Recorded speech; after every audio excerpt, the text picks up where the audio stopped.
Live streaming is on.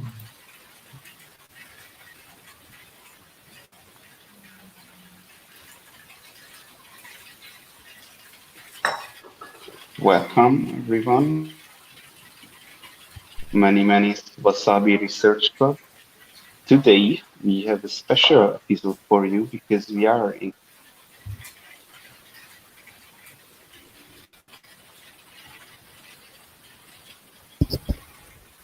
You're cut off, I guess.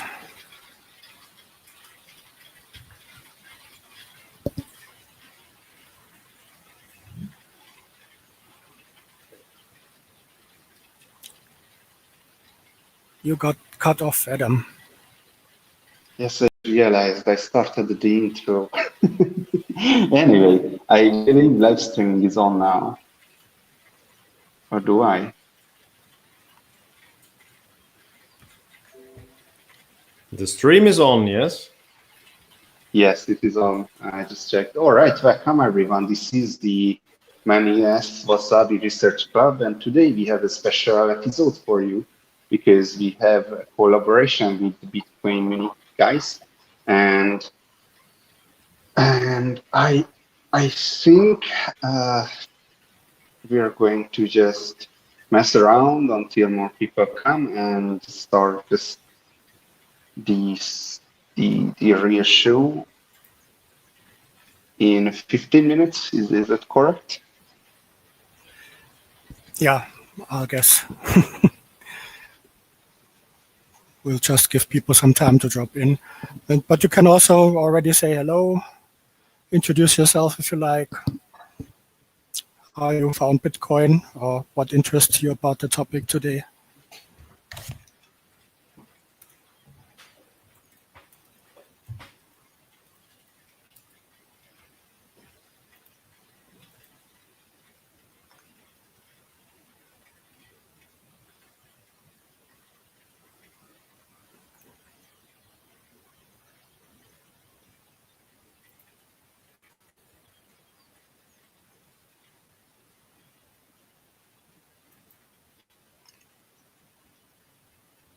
Can you guys hear me now, or did I cut off again?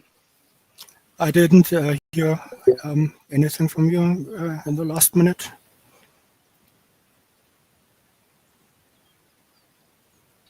Yes, so I was just saying that we are going to wait until 15 minutes, right?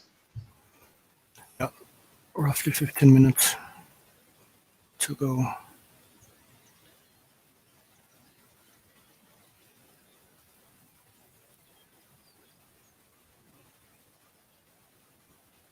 In the meantime, let's talk about some fun stuff like what's the point of life? Bitcoin is dead again, right? Hash rate is dropping. How's McDonald's going? What was that? How's McDonald's? How's your job in McDonald's? Did they get you back? Job in McDonald's. Yeah, right. We all have to work at McDonald's again.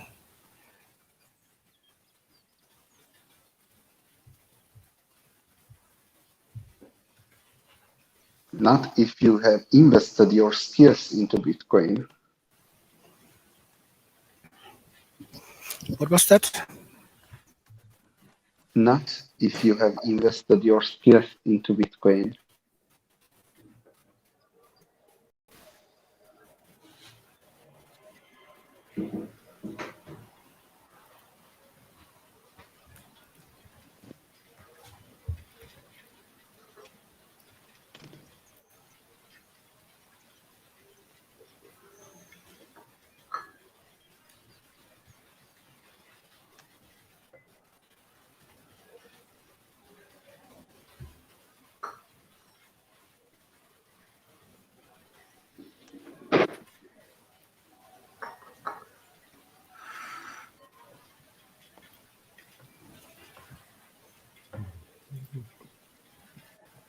Oh, das ist aber gut besucht heute.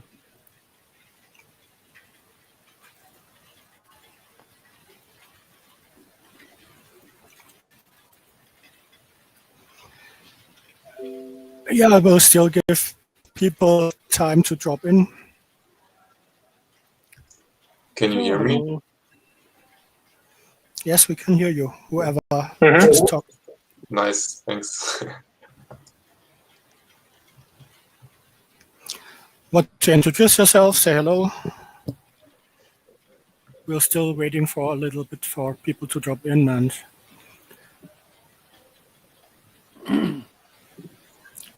Hi, thanks for setting this up. I just heard from it like 3 days ago through a Telegram group in the podcast 21. Somebody shared it, and I'm really excited for it because I just wanted to dive a little deeper into the topic of Austrian economics to understand the how it changes an economy to use these different principles. And I'm really excited. cool.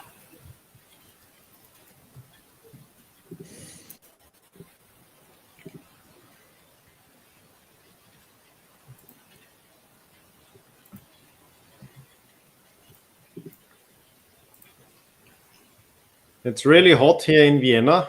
I don't know how it's like where you are at. Yeah, we also had right. Let's talk about the weather. Yeah, we had hot days, but now it's rainy. Yesterday and today, but maybe it's the right weather for an event like this. Yeah, just wanted to explain why I may be sweating. Yeah, It's not the Bitcoin price. okay. It's cold and dark here in the moon. I think we should probably adapt to the weather in El Salvador so that we should get used to these temperatures. That was for example Wolfram speaking, who is in VR. So, for example, but you can see him only a bit in the distance here. So, Okay. Mm-hmm. but it's just a two-way bridge. Yeah. Ah, yes. Now I see. I can sense some smile if you like, so you should probably see. Yes, I can see that. Thanks for smiling. Nice to see someone here in the audience. Otherwise, looks a bit sad here, this summer stage. What do you mean sad? Like the party is happening elsewhere. Yeah, but I Maybe in Jitsi. yeah, it depends where the speaker is, right? I can fly around here a bit. Oh, cool. Yeah, that's nice. Some action. That's great.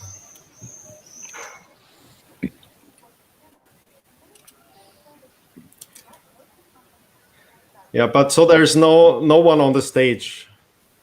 No, the Jitsi drone or the We are on the stage. Jitsi drone is on the stage, right?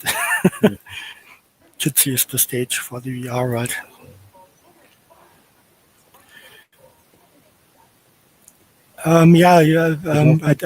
The microphone in VR, meanwhile, works.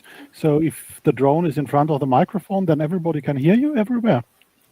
No, it's not quite working yet. I tried to make it work, but there's another problem right now with. I don't want to get into detail. There's now some kind of other problem with that has to do with Blender and exporting stuff. It's yeah. Okay. What's your experience so far with using the hubs for meetings? I didn't know you're interested in that, so that's cool. Maybe we should have tried that route, but yeah, it's. I think some people have. For some people it's too unusual. I think they also replace some instruction at the entry, which keys to use to move and all this kind of stuff. You can see some people get lost. They don't move at all, or maybe they don't have a machine that's powerful enough. And we also get some negative responses about this, that people don't know how to use it. Also, we do give some instruction and explanations. So I guess video conference is easier, but why not both? So we are doing both. but of course it plays a role where the main speaker is, if he's in the video or in the VR world. So definitely today the VR is second-class citizen, but it's really, really nice because I'm not so much personally into VR itself, but for virtual meetings that you have this spatial audio thing, right? You can have many groups talking. Yeah, but it's not activated, right? No. That is activated. It's so people could spread around and talk about different things at the same time. What's just currently not working is that there's a stage and a microphone which should be louder than anything else. And that particular thing right now is not really working. But yeah, so people can just come closer.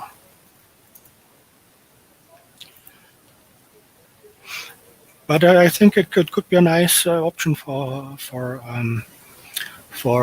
meetings and stuff. If by default, of course, there are a lot of.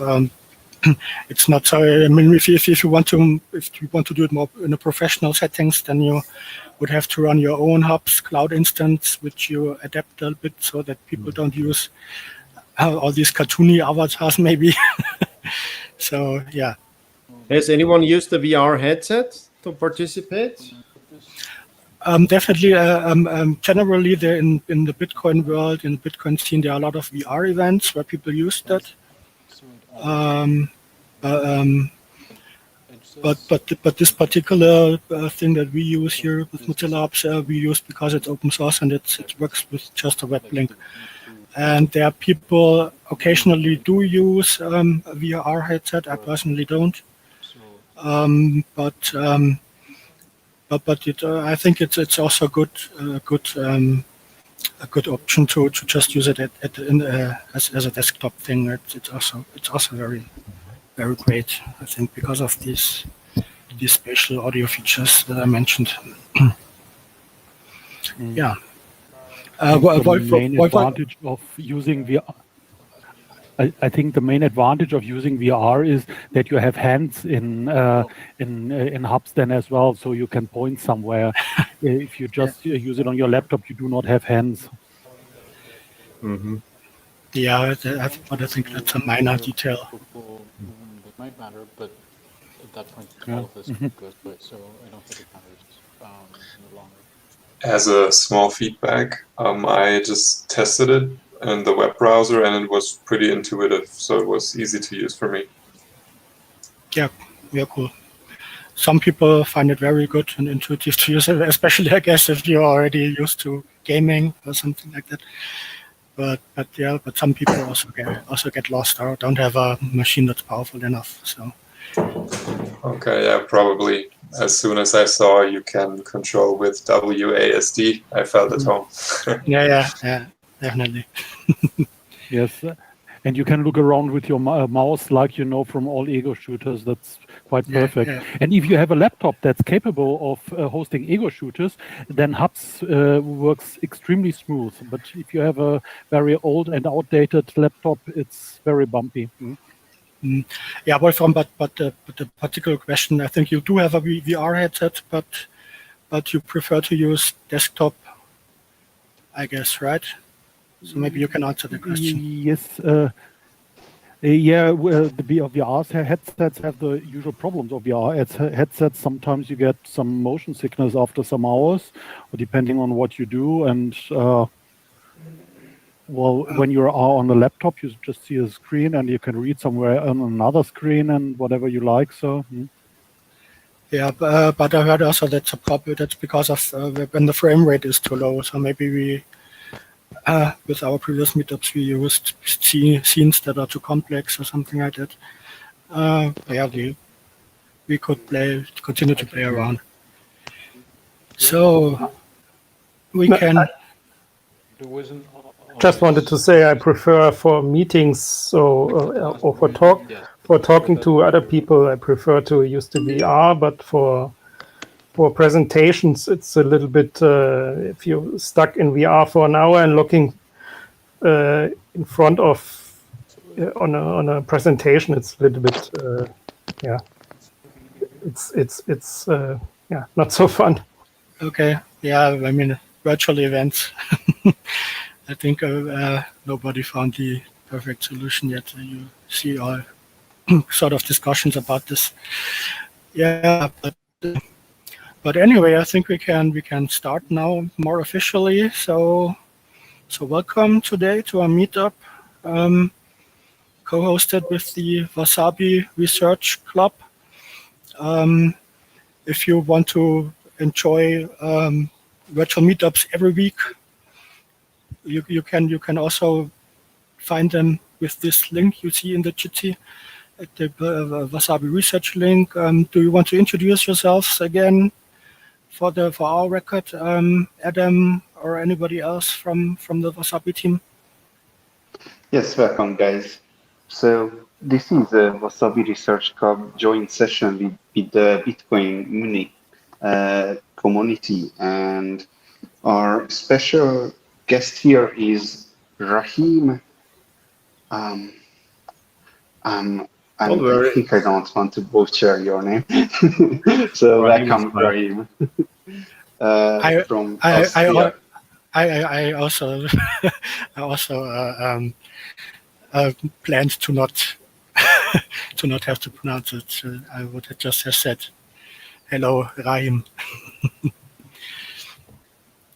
All right, so we are going to talk about Austrian economics and praxeology today, and I believe you guys would like to also talk about some current topics in the context of these fields of science. So I'm looking forward to it.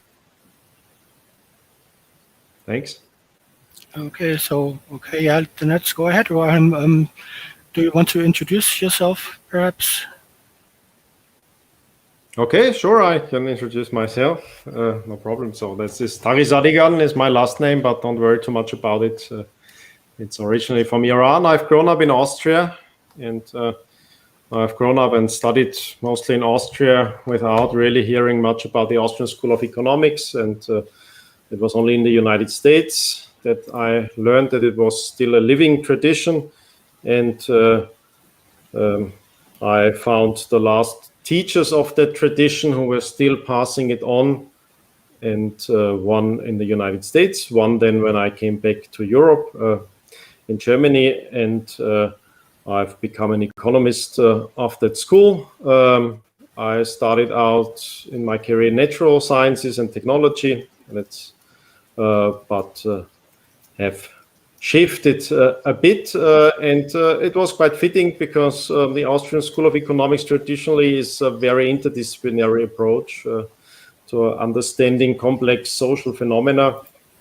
I had an institute in Vienna, it's called Scholarium, and I had a foundation in Switzerland called the Free Private Cities Foundation that I've assumed the presidency there only recently. I've been teaching at universities throughout Europe already quite a while, I think about 15 years now. And I think that the Austrian school as a tradition of economics in a very general sense is underrated, is quite relevant, and it's worth it to pass on that tradition. So there was a little introduction. I'm not sure if I continue right ahead, or you want to say something else about the meetup? Yeah, thanks for your introduction. I was told you want to do some kind of freestyle presentation, or we would do it more interactive with questions from the audience here and there. I guess everybody can just unmute yourself at any time if you have questions, but please also watch that you are muted when you don't want to speak up. We always still have problems. Sometimes the people don't mute themselves properly. So but then where do we start? At which topic? We some kind of teaser, I guess. But the Bitcoin world moves so fast. Last week it was the hot news about El Salvador. Now it's already a bit. It feels already long ago, but maybe we should use it. I saw on your Twitter stream that you have quite nuanced views about this. Actually, so you're not cheerleading this like most Bitcoiners do. So maybe you would want to go a little bit into this. Yes, I mean, it's about politics mostly, and politics has two layers really. There's the hidden layer, which is coercion, and the public layer, which is usually PR. Economics, on the other hand, tries to understand what's happening, and the approach of the Austrian school was to try it in a very value-neutral way, so without cheerleading or without too much moralizing and antagonizing what you don't like, even if you don't like what you're seeing. I don't think that's really a shift in economic policy there in El Salvador, and we shouldn't read too much into it. I think it was only a question of time until one country, which is not clearly aligned with either the US or China, as we're getting into a more multipolar world, may use Bitcoin adoption in a sense to present itself and to get some attention as well. It's a tech-savvy and young president, so I think it's a positive step for the country and the people there. I think it's happened in El Salvador because there was this philanthropic long-term project of Bitcoin Beach, which I'm generally sympathetic towards what has been tried there and what has been achieved so far. I think mostly for El Salvador, it means attracting investors of this industry, and other countries have tried before with this kind of crypto valley style, getting attention from crypto investors, and then also crypto tourists or Bitcoin tourists, and attention and so on. So I think generally it's understandable. It's not the kind of conspiracy needed to explain why that step was taken by this president. And if you like him, you'd say he's very popular. If you dislike him, you'd say he's very populist. Generally, he's in the style of the more authoritarian Latin American presidents. I don't know him personally. I'm quite wary and skeptical towards politics in general, as I think I made clear by thinking that most of publicly known policies are in the field of PR, which means rationalizing, legitimizing things that are already there. So I think usually that's not the cause of change.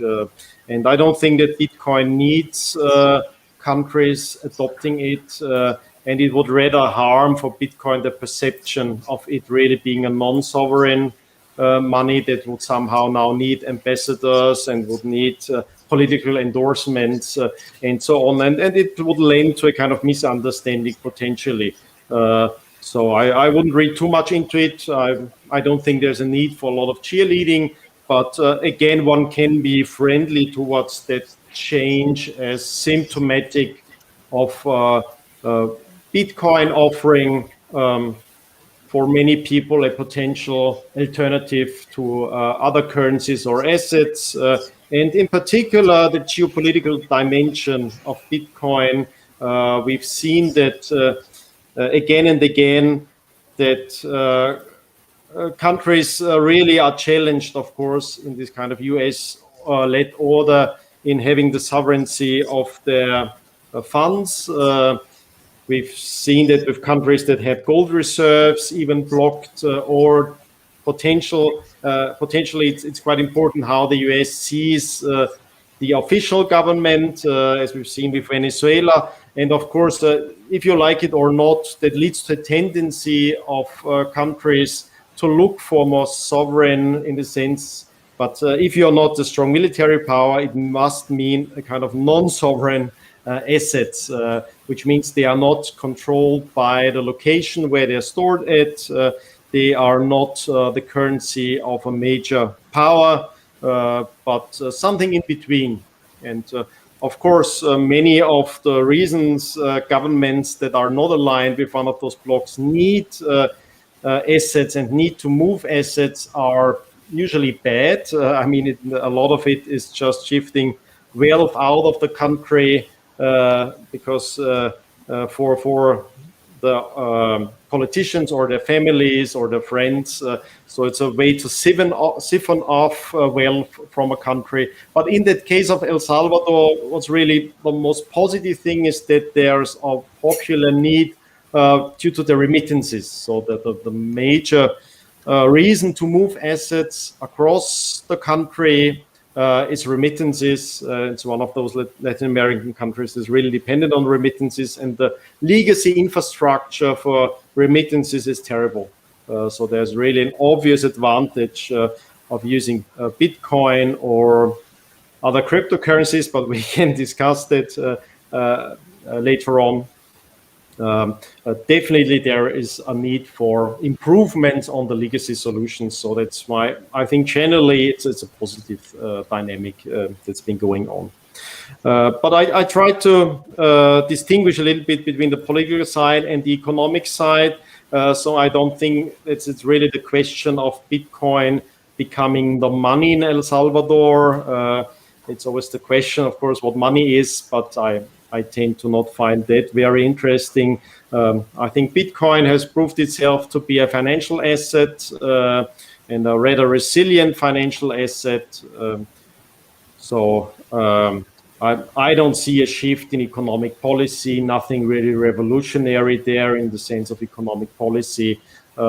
If they go further, I think it'll be in trying to present El Salvador as a destination for mining and probably a kind of crypto valley in Latin America.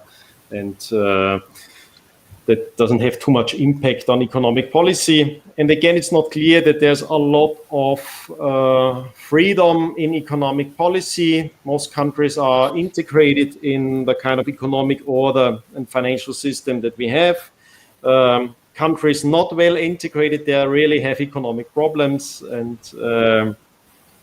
so it's really hard. I mean, people who see in Bitcoin or other cryptocurrencies a possibility to have a new kind of financial system, economic system, either tend to overhype this potential that already using the technology brings you kind of utopian new economic order, or get angry about and frustrated about Bitcoin and thus rather look for other cryptocurrencies, other projects in seeing that potential fulfilled.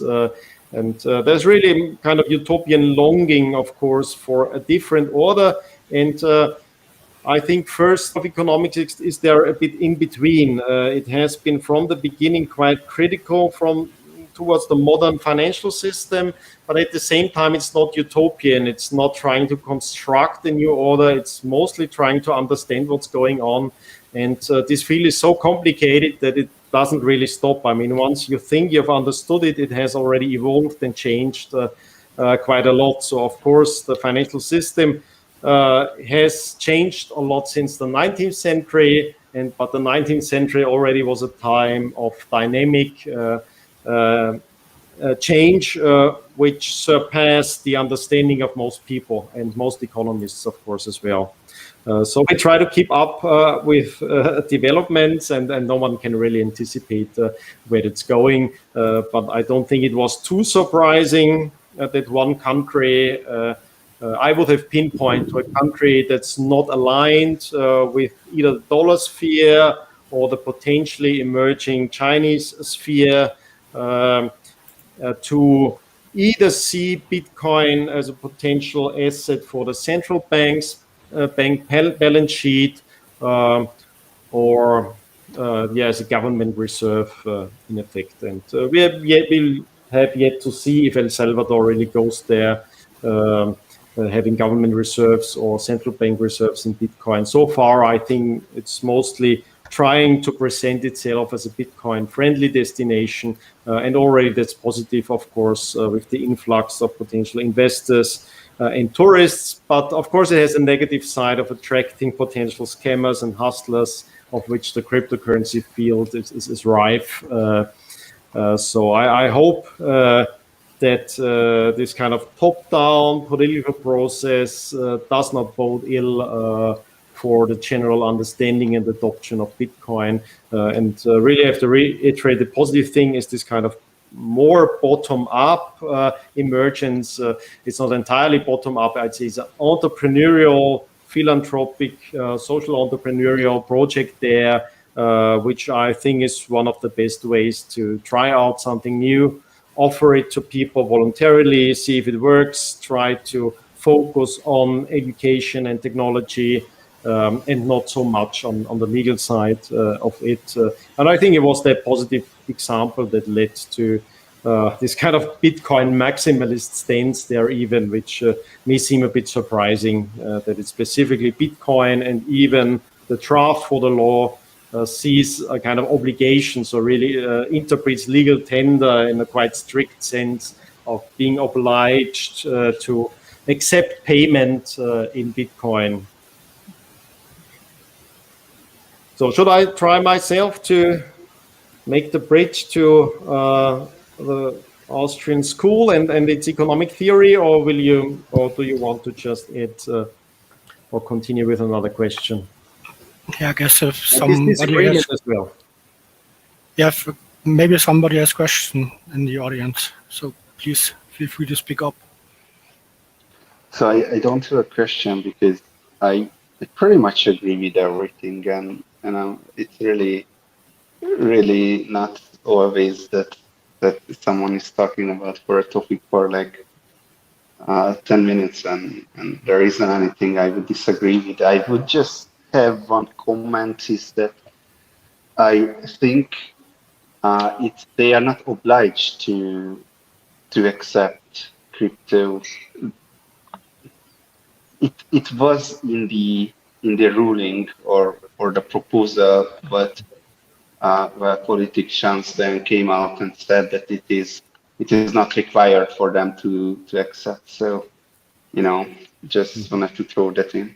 Yeah. I don't think that the final law will have that, but the draft I'd seen had it was paragraph 7. It had that obligation in it. Of course, not an obligation to keep Bitcoin, but to accept it, and the government would provide the technology if you're not able to exchange it immediately into dollar. So, but I think, yes, I don't know, maybe you know something else or something new, that could change any minute. What the definitive law would look like, I don't know. I've only seen the draft. Yes, certainly. All right, so does anyone have any questions? Then I guess let's move on to the Austrian School of Economics and Praxeology, which is like a topic that I never read upon, but whenever anyone was talking about it, it was really interesting.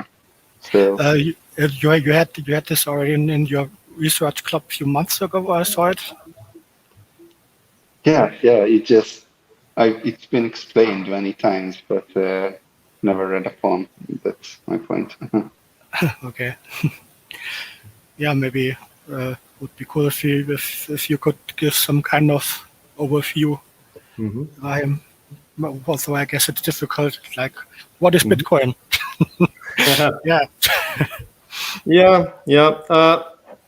It's difficult because it's a different thing to different people. So it's the same answer for Bitcoin as for the Austrian School of Economics. Most people tend to associate the Austrian School of Economics with an ideology. So it's become mainly in the US become a label for a kind of subclass maybe of libertarianism. And I consider it as a scientific tradition. But there's already a contradiction in terms. it's not entirely clear how it's a tradition. I'll try to explain that, because it broke with a lot of traditions, and it's not entirely clear that it's a science. And I'll start with that point. So it emerged in the 19th century with the writings of Karl Menger. And Vienna at the time was the center of a large empire in Eastern Central Europe. And there was a kind of belated Enlightenment happening there. It was a time of very rapid industrialization and very rapid wealth explosion, a bit like in Asia today. It was first Germany, and then it passed on to rather not the German Austrian parts of today, but Bohemia and Moravia and so on. So important parts of the Austrian Empire. And in particular in the city, which was administrative capital and the capital where the emperor was living, but also a hub of exchange and a hub of finance.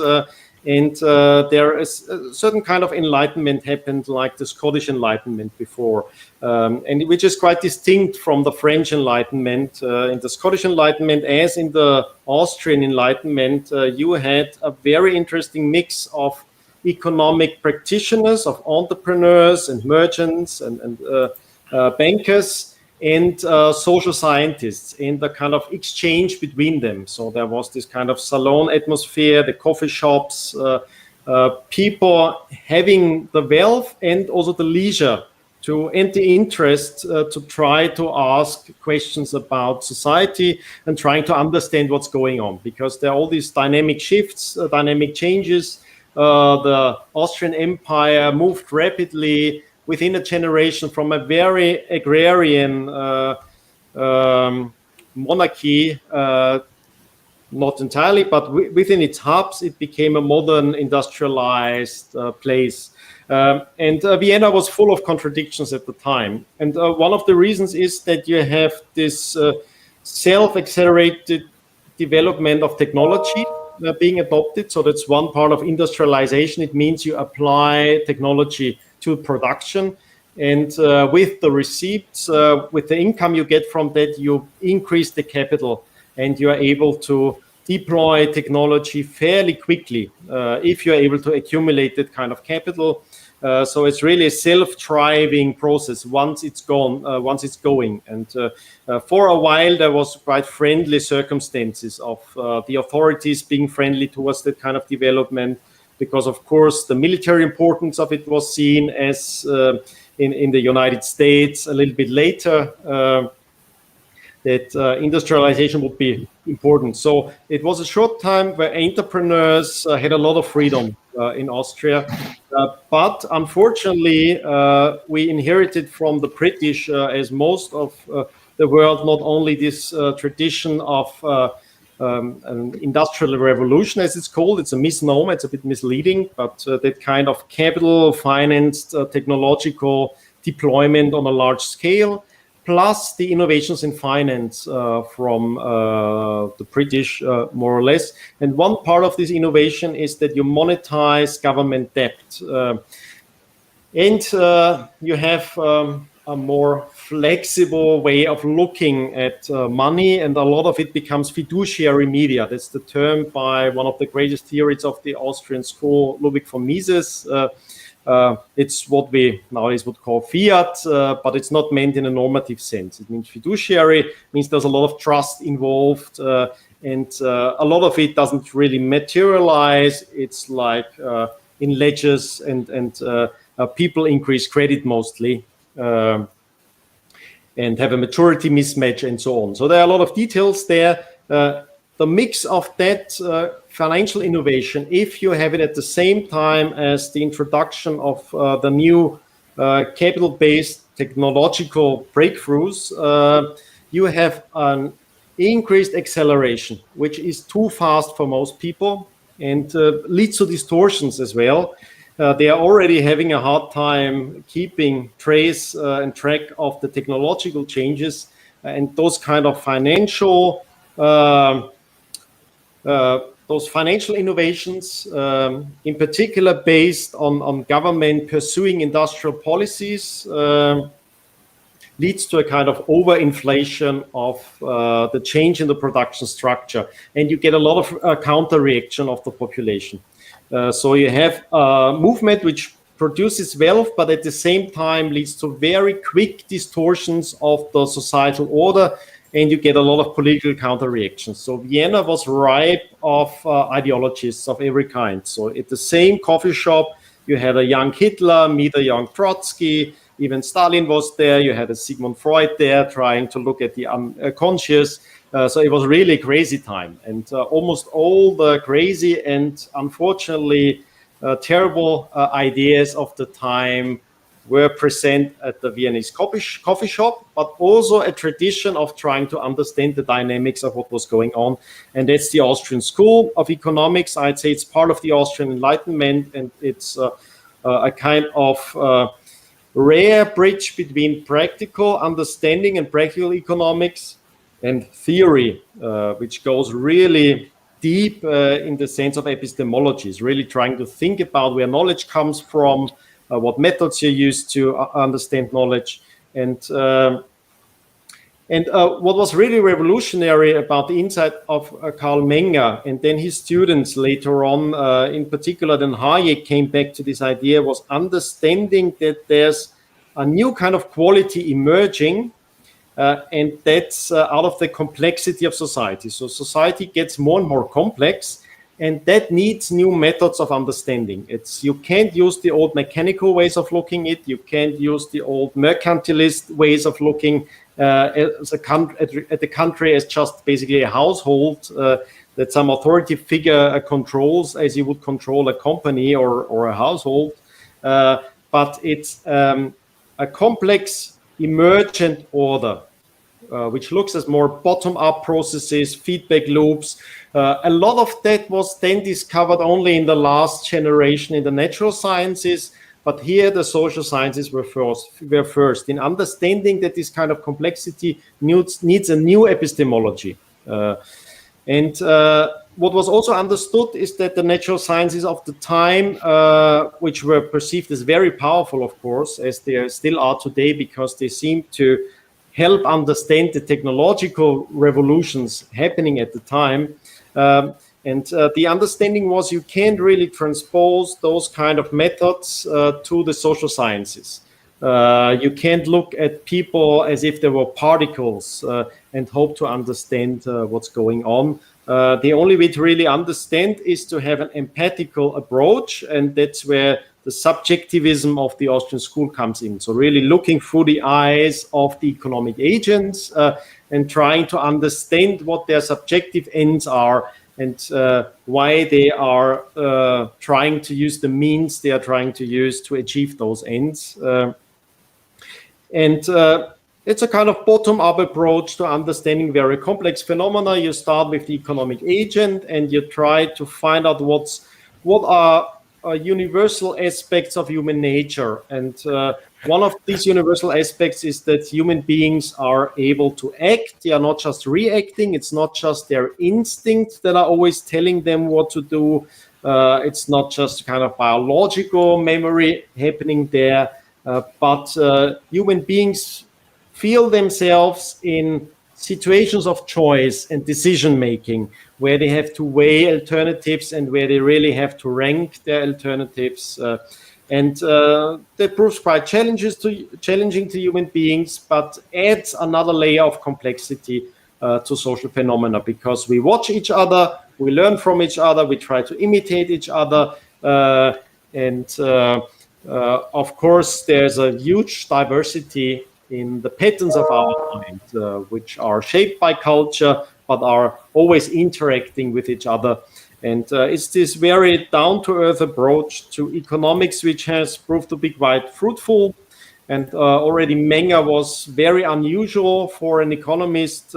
He started out as a journalist covering what was really happening on the exchange, on the stock exchange.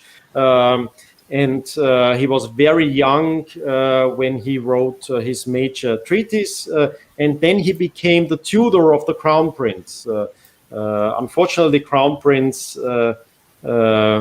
killed himself, so he would not be put in the position of being emperor later on. Otherwise, the impact would have been even larger of the Austrian school. Most of the students of Karl Menger came into very high position within the monarchy, but of course the monarchy didn't survive for long. And with the monarchy falling, after the monarchy falling, it didn't take too long for Europe to be falling, and Europe basically self-destructed. And most intellectual traditions became cut off in Europe, and most representatives of the Austrian school moved abroad. Many already before the Nazis took over, or in the course of them taking over. And a large part moved to the United States. They moved elsewhere as well, but it was in the United States that it re-established itself as a living tradition. And a tradition, what's a tradition, is you have a teacher and a student link. This link means that it's a certain way of looking at the world. It doesn't mean that you follow a guru. It's not like a religion. And usually there's a lot of disagreement between the student and the teacher. But it's a link of transmitting a kind of looking at the world and society. And there are a few defining characteristics, but it's not very clear-cut.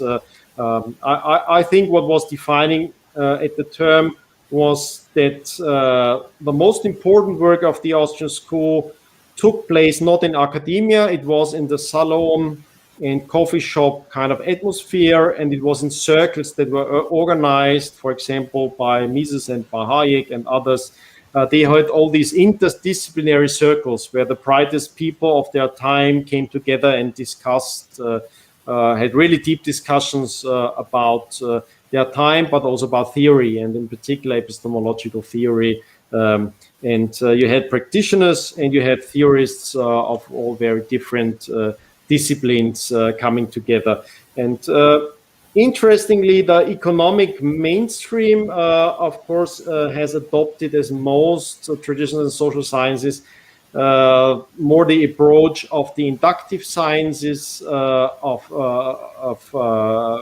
the natural sciences, the deductive methods, the inductive methods of the natural sciences, which means looking for data, trying to extrapolate laws, or modeling something. And so the academic tradition of economics was led a bit astray, I'd say. Part of this academization was that you have disciplines that are separated from each other, and that proved to be useful for those disciplines where you really have a lot of data gathering and hard work, as in the languages, for example, in translations, in data gathering, and so on, where it's a lot of division of labor.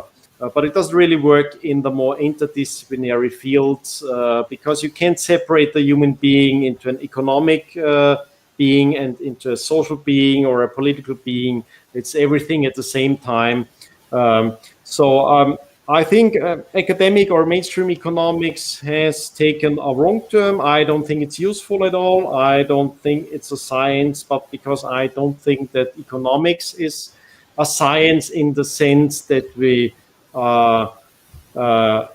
give it a lot of authority, because we think there are some kind of laws and there are experts who know these laws, and they can predict anything. Empirically, it's very well, and it holds a very consistent result that we get. If you look at the data, is that economic data and economic models does not predict anything. So it's safer to roll the dice than to listen to economists. Usually they are wrong. So they're more often wrong than they are right. So they're even worse than rolling the dice. That doesn't bode well. Now, I wouldn't say that Austrian economists have a crystal ball. It's not about that, but they understand why they can't predict. And being that humble, sometimes they even have predictions that turn out to be true because they're very general and they're about understanding the dynamics of something happening and not being surprised when you see that then roll out the way you described it before.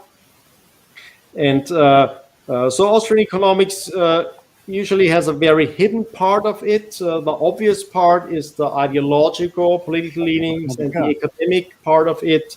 And the hidden part is the more practical influence of the Austrian school. One of the most important students of Karl Menger was Felix Somary, who more or less was the founder of the Swiss private banking, which turned out to be quite important in particular then after the wars. And you had a lot of practitioners there who behind the wheels, behind the curtains, had a tremendous impact. So I think the influence of the Austrian school is underrated and not really seen. And I think one of the influences of the Austrian school was in inspiring people to experiment with different monetary experiments. And I think Bitcoin is one of the results of these inspirations. And it comes from a more critical perception and analysis of the financial order as it developed, and strong interest for monetary phenomena, because interestingly, mainstream economics is worst on the most interesting phenomena, money and entrepreneurship, because they are most complex and they really make it difficult to model something. So it's monetary theory, capital theory, entrepreneurial theory that's really not well developed in mainstream economics. And that's where the Austrian school is really strong in comparison. And I mentioned before, the most important monetary theorist was Ludwig von Mises, with his treatise on money. And what he tried is to continue Menger's approach of having a very bottom-up understanding of monetary phenomena, not describing something as it is at the moment, but understanding where it's coming from, and somehow find the right terms to describe all this huge diversity of monetary phenomena. So it's an understanding that's one of the most complex fields of human interaction, monetary phenomena, and it's really trying to understand in its whole diversity and complexity as a dynamic phenomenon, not as something static, not as something imposed as it is, not as something physical that we can look at and everyone says, oh wow, that's money, we know it because it says money printed on it. No, we want to understand monetary phenomena as they arise out of human action. And human beings seeking means to fulfill their subjective ends. So any questions so far?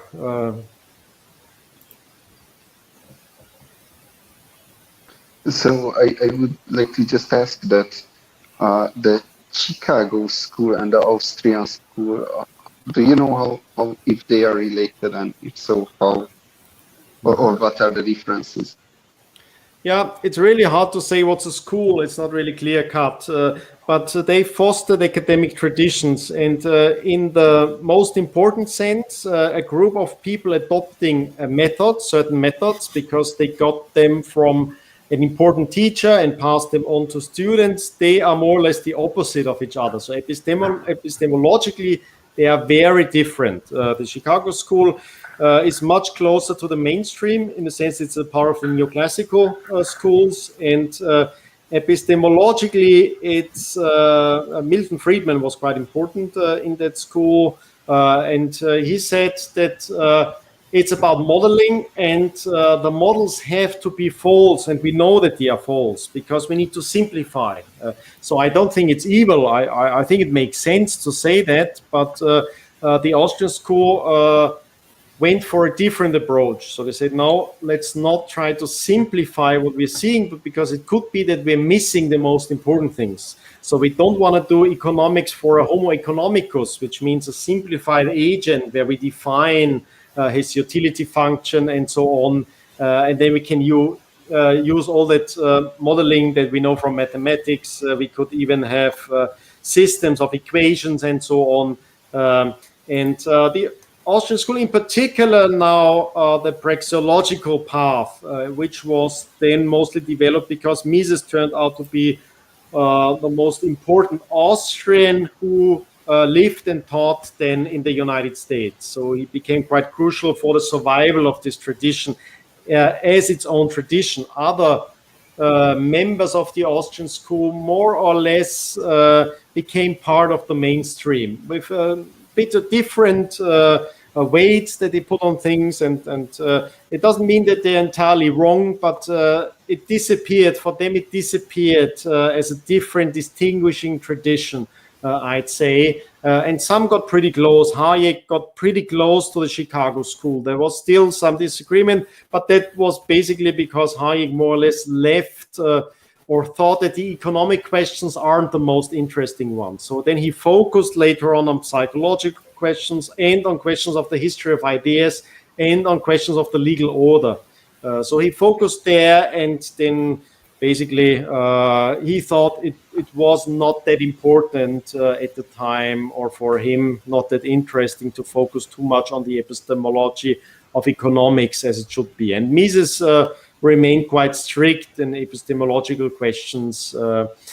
So there's not general agreement what was the right path to take. Those who followed the Misesian path turned out to become more irrelevant for academic economics because the Chicago school at least can make use of more mathematical methods, and it can be used to compare to data. So you can use it as kind of comparing models to data. And Schumpeter was very outspoken about that.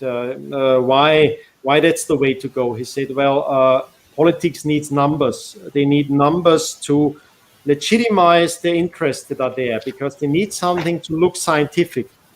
And of course, if you really ask the question, who is working as an economist and who is paying for the economist, you realize that the demand for economists is mostly a demand for the rationalization of interests, of hidden interests, usually of political interests.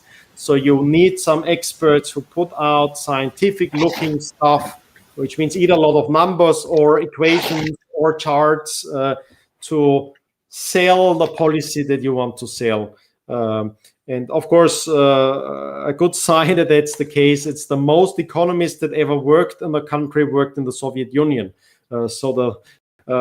One of the worst economists of the time had the most economists employed, and that shows you the turn that economics more or less has taken. And it's not really the fault of economists, it's because the complexity of social phenomena, which leads me to the understanding that there isn't really something such as economics. And it's why Mises and then his followers, his students, avoided the term economics. So they proposed a different classification. Mises proposed to use the term praxeology as the science of human action, as a very broad approach to social sciences.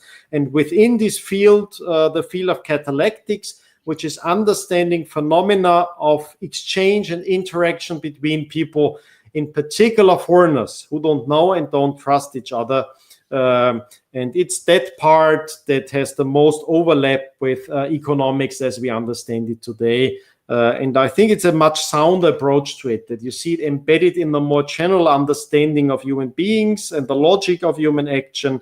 And then you look in particular into the problems of trustless exchange, trustless interaction, or interactions that has problems of trust.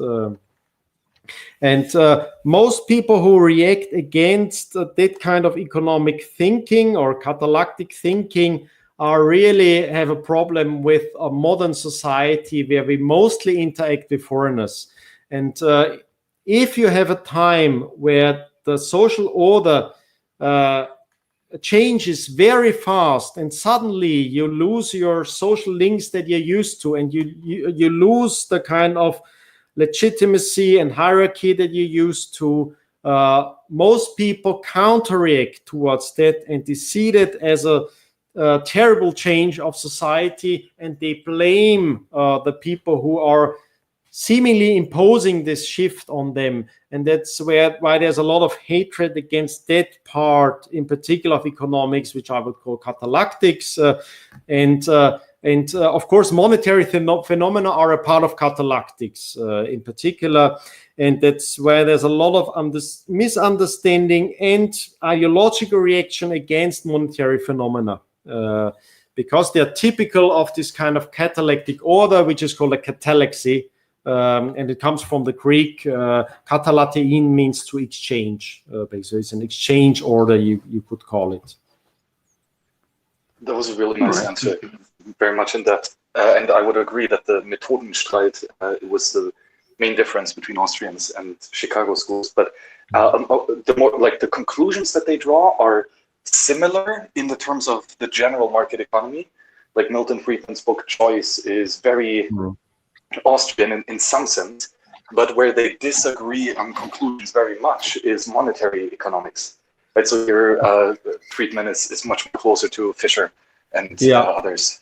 That's a very good question. Now there are two parts. The one is generally conclusions in the sense of economic policy are overrated, because there's really a knowledge problem. Even a proponent of the Austrian school can't really prescribe. I mean, I wouldn't dare to prescribe an economic policy for El Salvador, for example, but I would even dare less to propose that for the European Union. I think there's a lot of overestimating the kind of knowledge that economic experts can have. So the approach to economic policy, which is most in agreement with the Austrian School of Economics and its epistemology, is a kind of trial and error, but entrepreneurial trial and error where you have skin in the game, where you try to learn, where you try to adapt as things change, and where you have a lot of paradoxical links in there. Now, generally, the Austrian school tends to be friendly towards the market order, and I think it's really hard not to be friendly towards the extended market order if you look at economic history. And most people don't do that. They look at history because they try to find something that proves their point of view. So they're very selective. But if you look at economic history in the sense of material well-being and the change in material well-being, it's really impressive what has happened and how exponential the process is, no matter what kind of empirical data you look at. And usually Austrian school doesn't look that much, but I think it's important to look at history, how it really happened. And there you see that there's an exponential dynamic happening. We haven't really managed to explain it very well, but I think we're getting there. But most people haven't really realized that there was this dynamic revolution happening. And part of the revolution is that for most of human history, most people lived like their parents. There was very little change in the professional patterns, in the general level of wealth. It was very gradual, and there was downturns and so on. And then only a few hundred years ago, basically in this, of course, it started before the trend, but in exponential functions, you only see it when it's already there, when you're already the last part, and then you can't stop it, you can't change it anymore. And that happened in what we call the Industrial Revolution, which is a misnomer because it was not at the point, it's just at the point where you see the change. But the change has happened before, of course. It's only when you see the exponentiality of it. So there was a miracle of wealth creation. And it's still not obvious. I tend to point more towards the technological side of it and the innovations that were necessary. And I think there's a critical mass of innovations that are necessary so that they become self-sustaining and self-accelerating. But on the same time, we have a kind of self-accelerating, but very bubbly, very cyclical pattern of financial innovation happening.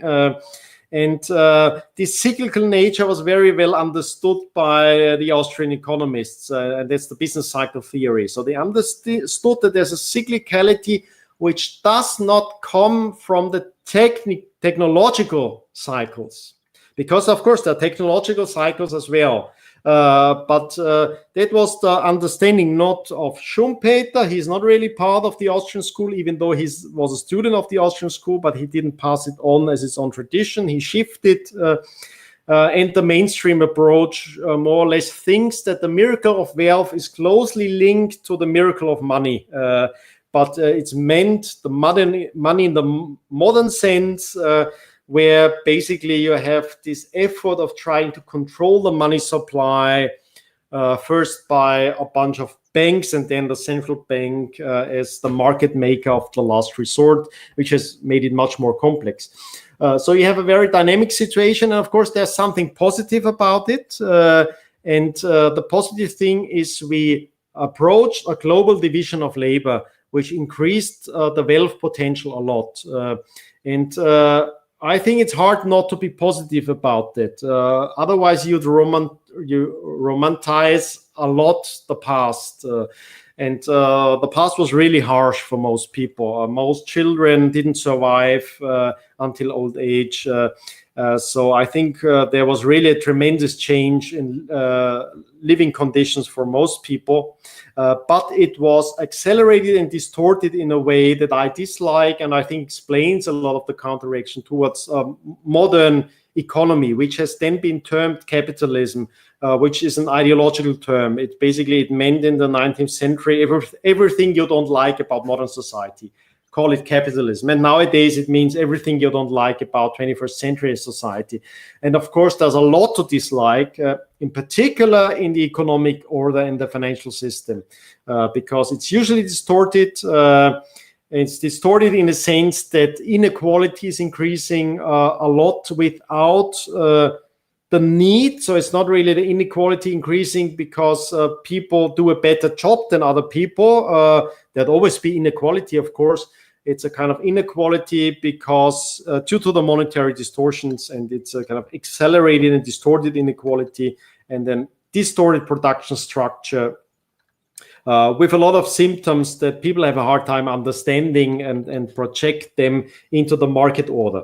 I don't think there's an alternative to going back from this extended market order, which means we cooperate with foreigners mostly. We exchange in a global division of labor our capacity to produce value for other people. If we went back to the old order of most people never leaving their village and most people just interacting in a very small economic unity, the wealth would be so much lower that it would be too drastic a change for most people, and we'd have mass starvation and mass misery.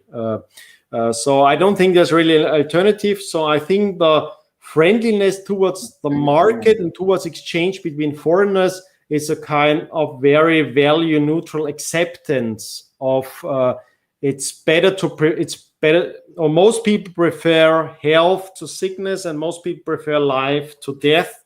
But with all the diversity of values, so you should be free to pursue a life in minimalism and without exchange. That should be possible, but only an extended exchange order gives you both options, the option to withdraw from exchange and the option to engage in exchange. Without this extended order, you'd only have the option to withdraw from the larger extended exchange order, and the price would be much too large for most people to pay. So that's why the Austrian school is friendly towards the market, and it was adopted in the United States as a counter-reaction towards the kind of New Deal policies which led towards economic planning and were unfriendly towards the market order. So there were ideological reasons, of course. And now getting back to Milton Friedman, Milton Friedman became famous in a time where there was a bit of counter-reaction towards this government planning. People became a bit frustrated by the big promises of endless wealth and the reality of politics. The interventionism of the US government showed itself abroad and within the country, and it was a time that was friendly towards more ideas skeptical towards government. So Milton Friedman embarked on that. He was a very eloquent economist. He had the academic background and legitimacy, and he got famous for his TV series, Free to Choose, and basically was explaining for a general population why price controls are a bad idea, why economic planning and rationing are a bad idea, and generally the spontaneous order of a market, or explaining the spontaneous order of a market and exchange to general population. Now, where Milton Friedman specialized as an economist, there's really the difference is very stark. And Milton Friedman was mostly a monetary economist, and he changed a lot over time. So the old Friedman more or less disavowed the younger Friedman. So more or less at the end of his life, he approached the Austrian school, not in a positive sense, but in a negative sense. He became very skeptical of central banks and of the idea that it's possible, based on economic theory, to have experts run correct money supply and monetary policies. And then he proposed to replace them by an algorithm, more or less. So that seems a bit prophetic, so it's really hard to there compare Friedman and the Austrian school.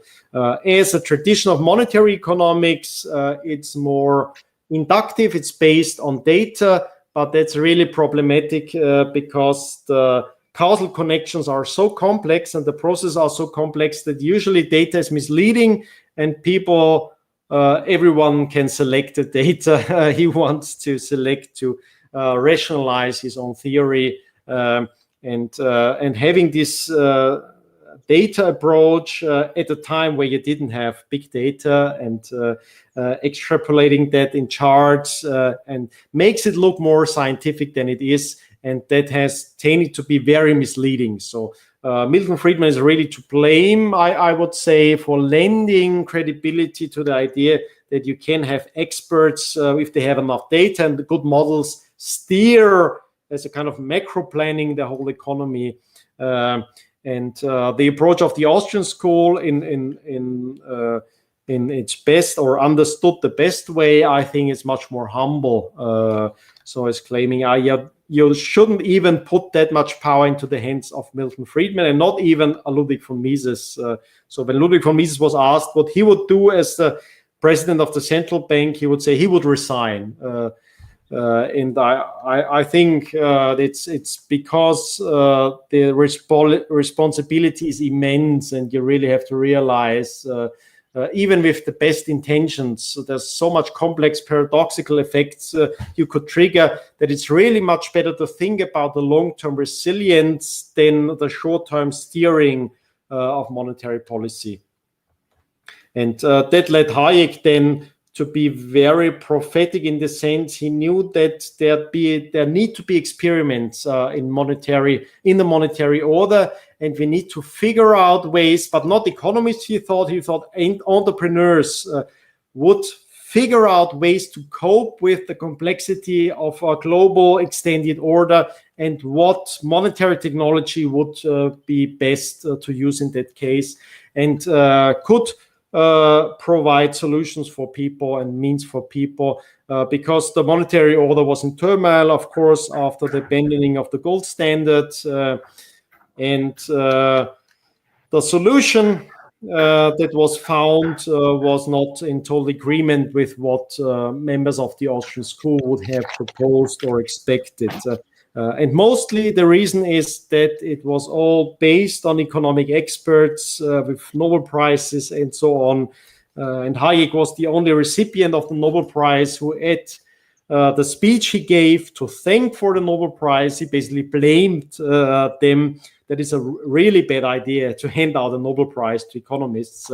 And I think that's a great way to answer that. The Nobel Prize gave a kind of legitimacy to economics, as if it was a natural science with experts being engineers who are able to steer very complex phenomena and build new technology. But of course, they are not technologists. They are not even entrepreneurs. They are just academics who usually don't have skin in the game and don't have to bear the cost if their ideas prove to be wrong. So sorry for the long answer. I hope he cleared up a little bit why there's some similarity but general disagreement between Friedman and the Austrian school. So yes, definitely. Thank you. And since you talked about so much about Milton Friedman, I feel obliged to mention that I actually had a discussion with David Friedman, his son, on the coming word of strong privacy. And And maybe I would just like to ask if you have heard about David, and if yes, then what kind of economist he is. Oh, I know David Friedman personally as well, and I have great respect for him. I think he's a great scholar. He's very different from his father. Not that his father was evil. I don't think his father was evil. It was just the focus on academic economics. And fortunately, David Friedman has not focused too much on academic economics. Maybe one of the reasons is that, like myself, he has a background in the natural sciences. His approach to economics is quite, I'd say, unusual. It's on the one side, it's this kind of popularization of understanding incentives. So most his books are on understanding the role of incentives, and I think that's a bit overplayed maybe from the epistemological side, but it's not important. I think incentives are important. I think it's interesting to look at the world through this lens. It's always the question, I mean, who gets to profit from something? How can you change circumstances to improve dynamics?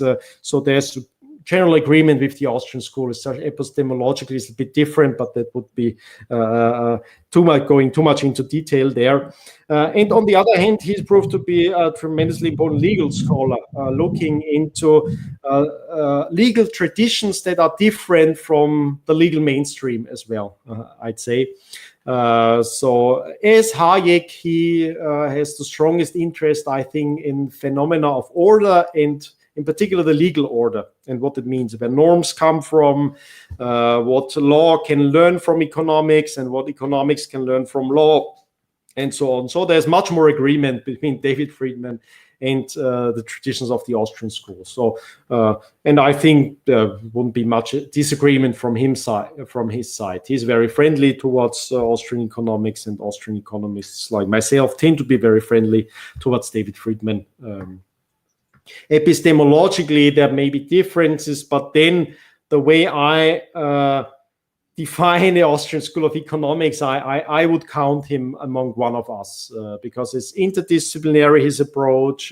It's not mainstream academic. It's very open-minded to different traditions and very empathic in trying to understand, with his focus on incentives, how people subjectively try to find means for their ends, basically, and try to really ask yourself, what are the ends of people? Why do they choose that means? Why do they follow those norms or not? Yeah, and then, of course, his son, again, I know him as well, and have a different meeting ground there. His son, Patrick Friedman, has become a proponent of seasteading, and in particular, the field that I'm now in, the new industry that I'm in as well, the free private cities movement, which means trying more or less to bring competition to the industry of living together in the kind of legal and political arrangements people choose. And that's a really very dynamic industry right now, where a lot of things are happening, a lot of very interesting projects are happening, and there's a lot of overlap with the crypto community, and in particular the Bitcoin community, where, of course, people had the experience of, in the realm of Bitcoin, something emerging out of the blue, out of nothing, as a contender against the legacy systems, and getting that kind of traction, getting that importance, turns you very optimistic that may happen in other fields as well. That if you bring the same kind of innovation that has been brought to the financial sector into other sectors, we can expect radically innovative and groundbreaking revolutions there as well. And there I find a lot of common ground with Patrick Friedman, who is now part of the Pronomos venture capital fund, which is investing in exactly the kind of industry that the foundation that I am heading is trying to prepare the ground for. I usually, in a very brief sense, I'd say we try to make Bitcoin citadels a reality, but it means nothing but giving people a chance to find ways to live together with other people that are more conforming to their norms. and have a more open approach to innovation in trying out new ways, new technologies, new norms, and figuring out what works and learning from your mistakes. And that's really the biggest problem Austrian school economists have with politics, that it's a field where people don't have to learn and usually have other people pay for their own mistakes. And that's the main difference, I'd say, between politics and Catallactics. I have a question also in terms of epistemology. And there is, so Mises, in the subjective theory of value, out of this, Hayek brings the pretense of knowledge, right? That centralized planning and quantitative analysis of the economy does not make sense. But now some pseudo-economists are saying that because Bitcoin's 21 million supply cap is, quote unquote, the first constant of human action, that this changes Hayek's assessment of the pretense of knowledge. And more specifically, that because we now have this economic constant, that we can, for example, predict the exchange rate of Bitcoin to other assets. And I'm curious what you think on it. Yeah, no, we can predict the relative importance of Bitcoin and the 21 million. It's an arbitrary number. It's a nice number. I think it's not arbitrary that there's a cap. And really, one of the major innovations of Bitcoin is that kind of digital scarcity has been possible to create. So that is groundbreaking, I think. But it's not about the objective number. That's not important. The important is it's a technological breakthrough. Not because it's very innovative, it's an innovative combination of technologies that were here, and they solved a kind of economic problem, but it's not even clear right now what problem it is. It's a very complex problem. It arises due to the nature of human exchange and between people who don't trust each other or can't trust each other fully because they don't know each other. There's always this misunderstanding that there's something objective in numbers, but in economics, it's really about the subjective relevance of it. It's not scarcity in itself. So most people think, well, of course, something that's scarce is valuable. That's not true. Something that's relatively scarce to our valuation is valuable. A lot of scarce things which have no value at all because we don't care about them. It's really a relative scarcity. And of course, no one could have predicted with 100% certainty that it will be Bitcoin that gets this valuation and growing valuation by people. And you can't say, well, because it's capped at 21 million, you can cap anything. You can create, you can clone Bitcoin infinitely. You can create new altcoins. You can find lower numbers. It doesn't matter. I can create a new coin tomorrow or within an hour and cap it at 1,000 and think I have even higher value there. That would, of course, be an illusion. So it's not about the objective number, but technology is the part where we have more objectivity. So it's not the analysis of means, that's technology. What means can really work out and solve our ends, but we have to bear in mind the ends, and the analysis of ends is subjective, is understanding how and what people rank in their preferences that then leads to their decision making when they really have to make a decision there. And that happens at the margin. So asking yourself, do you want to have another Satoshi, or do you want to have another candy, or things like that, where you have this kind of trade-off happening. And there's nothing objective that tells you in advance there are what that will be, so you can predict it with 100% certainty. Of course, we are ourselves very contingent. There's a lot of biological, physiological, and psychological things you can know about human beings. And in a sense, there's knowledge about our nature, so there's some objectivity in it, but epistemologically, it does not lend you the possibility to predict human behavior, because human behavior is not only individual behavior, it's in a feedback loop of society, and it comes from a mental process. So it's already human beings are very complex as an organism. There are a multitude of organisms. We are not just one organism. We have plenty of organisms that live in synergy with us, and our system, our body itself is very complex. And within this body, something new emerged. The emergent order which is in our brain. And that's a new layer of complexity. It's not entirely determined by our biological body, but of course it's contingent on our biological body, which means there are a lot of biological influences there, but it's a new layer of complexity with emergent phenomena. It's really this emergent complexity that's only recently been understood in the natural sciences, which is at the core of the epistemology of the Austrian school. It's not only that this layer would be enough, which is already like a stacked layer on the complexity of our body, stacked on the complexity of life, stacked on the complexity of evolution, stacked on the complexity of the universe, and then stacked onto that complexity of our mental layer. We have the cultural layer of people exchanging, learning from each other, imitating each other. And once you have these kind of feedback loops and processes, you know, as a natural scientist, okay, that's a new order of complexity emerging there. So you can't predict from the biological layer entirely what will happen in the social order. So there's no link you can make with to the 21 million and somehow say that's objective because it's in our nature to value something that is limited to 21 million as opposed to 25 million or 30 million.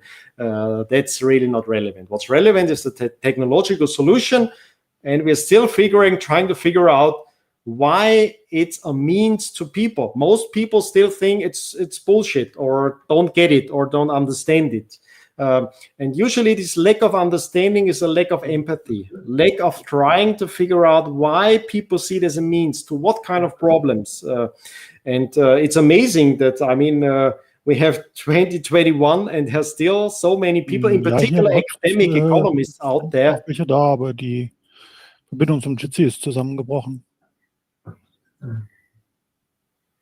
Michael setzt dir bestimmt schon wieder neu auf. Michael. I think Jitsi works for me. The VR server has broken down. What was the... Yeah, we had just some technical problem. Just continue. I should continue because most people can hear me, or? Yeah, because the live stream is there. Yes. Yeah. We can hear you. Okay. Anyway, I can stop here and open for question and see if most are still live. Yeah, thanks. Great answer. And agreed. So I have a question that have you? Yeah, you probably heard about the properties of good money, which says, what does it say? It says money has to be scarce, divisible, durable, divisible, scarce. Durable. Yes, and fungible, of course. So is that an Austrian theory, not Austrian theory? What's your take on this? Is it useful? Yes, it's useful, but in the context it was proposed. It was proposed by Karl Menger as a way to explain the historical emergence of a medium of exchange. And really by the epistemological way to understand it is to try to look through the eyes of those people and try to figure out what problems they had. And then you look at historical forms of money and try to figure out why they replaced other forms of money, and why there's a repeating pattern of certain goods triggering more monetary demand or showing more monetary demand. Of course, then you end up with this kind of characteristics which seem objective because they're about technology. It's about what kind of goods will be better monetary technology, which means will be better means to serve the ends of the people. And then you really have to understand what are the ends of the people. And the clue about understanding is, and there it gets really complex, it's understanding why some goods have a marginal utility that's declining less quickly than other goods. So there is a very complex process, but it's easily understandable if you put yourself in the eyes of a medieval ancient trader and the problems he has. And you see still kind of these problems if you see people exchange cattle and have a monetary demand for cattle. And you can compare it to meat, for example. And there you see that most goods, if you bring them to the market in larger quantities, the marginal utility decreases too much. So that's a challenge for exchange among people who don't know each other. So you have a foreigner coming to your village, and he tries to exchange with you, and he brings something. If he brings a good, he supplies it onto the market, and maybe the first unit still has a very high marginal utility, but the 5th, 6th, 10th unit will tend to have a much lower marginal utility because there's only a limited number of exchange partners that he'll find, because they really have a strong need for that good, and it's the opposite order of preferences. That's how you call it. So it's really a very rare matching there. And so this kind of subjectivist methodology from the bottom up helps us to understand technologies. And technology, of course, in a very general term. Technology can be using cattle instead of meat, even though it seems less practical, because everyone knows how to eat meat, but not everyone knows how to handle cattle. It's more complicated. It's a capital good. Why is there a tendency to use cattle instead of meat as a medium of exchange? And the reason, of course, some characteristics, and they also explain why cattle is abandoned once a superior monetary technology is found, which is even superior in those characteristics. And they still hold fairly well. That's amazing. It's written in the 19th century, and it still holds fairly well as a description and even a predictive kind of help in figuring out what kind of monetary technologies will get larger adaptations and which won't. One addition here, I actually believe that this listing of the qualities of money go much further back. I think it was either Aristotle or Socrates who put out this list. So this is many, many decades before Austrian economists come to play. Where Karl Menger makes a crucial innovation here is that he says that it does not really matter the durability and such. What is the fundamental reason or the definition of money is the most saleable good. And that's that liquidity aspect with a very slowly decreasing marginal diminishing return, as was said earlier. So yeah, it's actually not Austrian per se, this fungibility, divisibility. What's Austrian is the saleability of money. Yes. In a way, that's what I tried to say. There's not too much agreement. Only I would say the list of the characteristics. It was not only the Austrians, but in that context. That's why I said in that context, that's peculiarly Austrian. Of course, you had. I mean, those are fairly simple attributes. So you had them before. Rarely in a comprehensive list. So in a comprehensive list, it's some other modern economists are fairly close. But Menger also provides this, I would say, more or less complete list. And in the ancients, you have Aristotle figuring out some parts. You have even Plato figuring out other parts. Plato is good about scarcity, I think, is there already. And the fungibility, I think, is with Aristotle. But as a comprehensive list, But you're absolutely right. The crucial thing is the less quickly falling of the marginal utility, and the term for it is Saleability or Absatzfähigkeit in German. So saleability or marketability, you could call it. And that's a specific characteristic, but it's not an objective characteristic. It's not something that you can measure, that you can find. It's a concept, which I think has proved to be very useful. It's a very important concept. So total agreement here.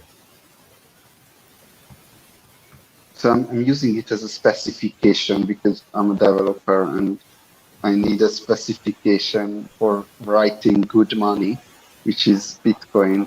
And then if you think about it that way, you can make a whole bunch of useful things about all kinds of Bitcoin projects. You could even figure out which one is relevant, which one someone should be working on based on this specification. Yeah, I mean, it's a starting point.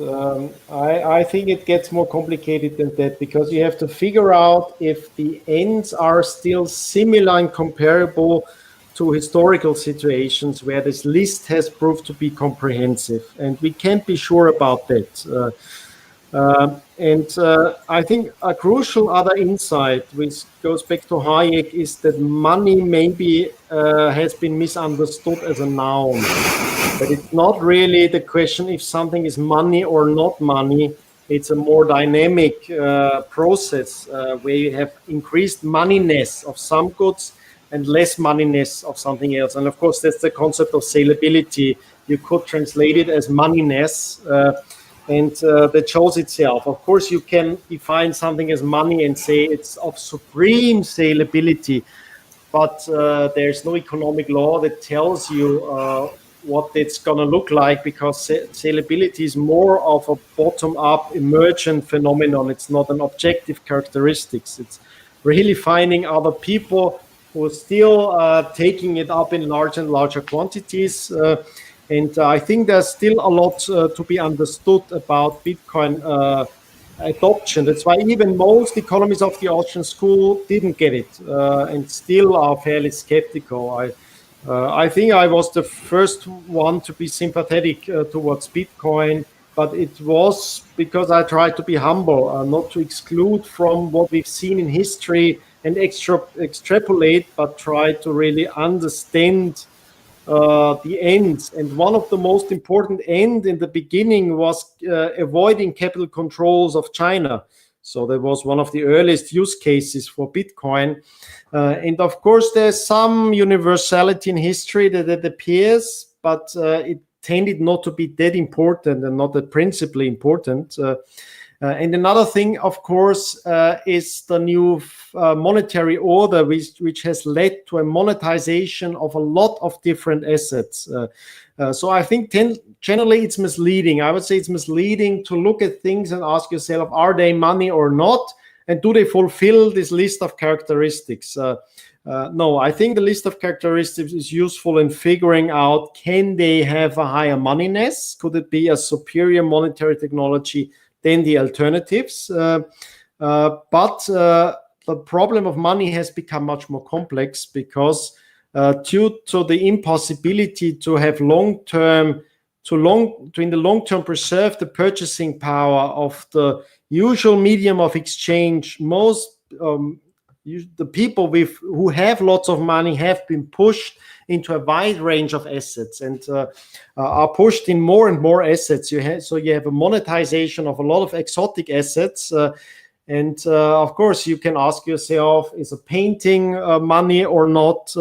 And of course, obviously, it has a lot of monetary demands. If lots of paintings end up in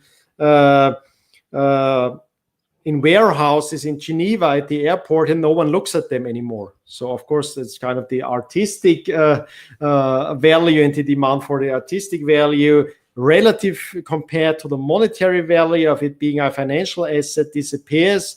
And there you'll have a hard time understanding that just going from the characteristics of what is money and what ain't money.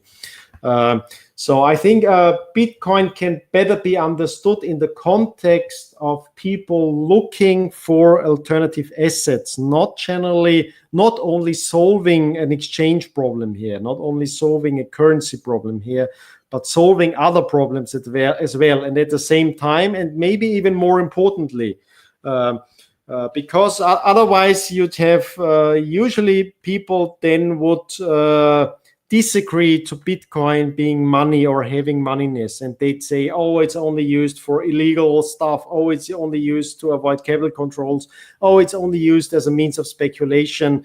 And I think it's a lot of different ends overlapping, and many of those ends are not really organic ends. They are an artifact of the surrounding financial and monetary order, but still they are there and need to be understood. And I think it lends to a more solid understanding of how Bitcoin can be a means for the ends of the people adopting it and using it and demanding it, and without showing decreasing marginal utility. And you see with those people who are into Bitcoin, and not everyone will be on this call or in this meetup, they tend to show the same pattern of holding, of staking, and that means no decrease, no obvious decrease in marginal utility. There's never enough. It's never the case if someone who demands Bitcoin and you ask him why you already have one, why do you want more, and how much do you want? It's this typical monetary phenomenon of almost no decrease in marginal utility, which means you take more and more of something that has a higher moneyness, you want more and more and more. And you see the same thing in other financial assets.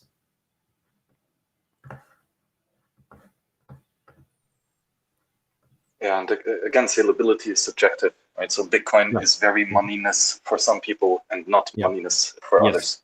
Exactly. Mm-hmm.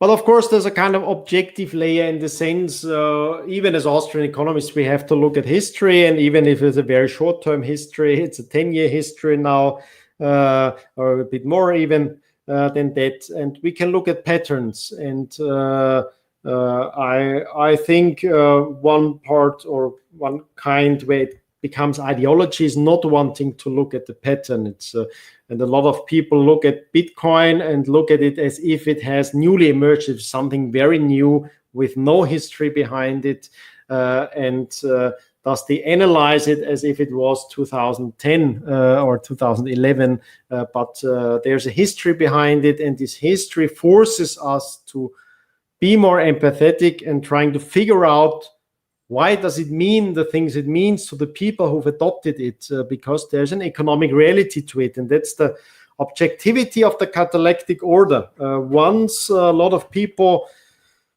show a demand for goods, it becomes relevant on the market. We see that as market phenomena. So Catallactics seems a bit more objective, not in the sense that we can predict, but in the sense that we see patterns and the patterns are relevant. It's not entirely subjective. It's not something you can ignore. You can say, okay, it's something I'm not interested in, because it can become relevant to you because you are part of an extended exchange order.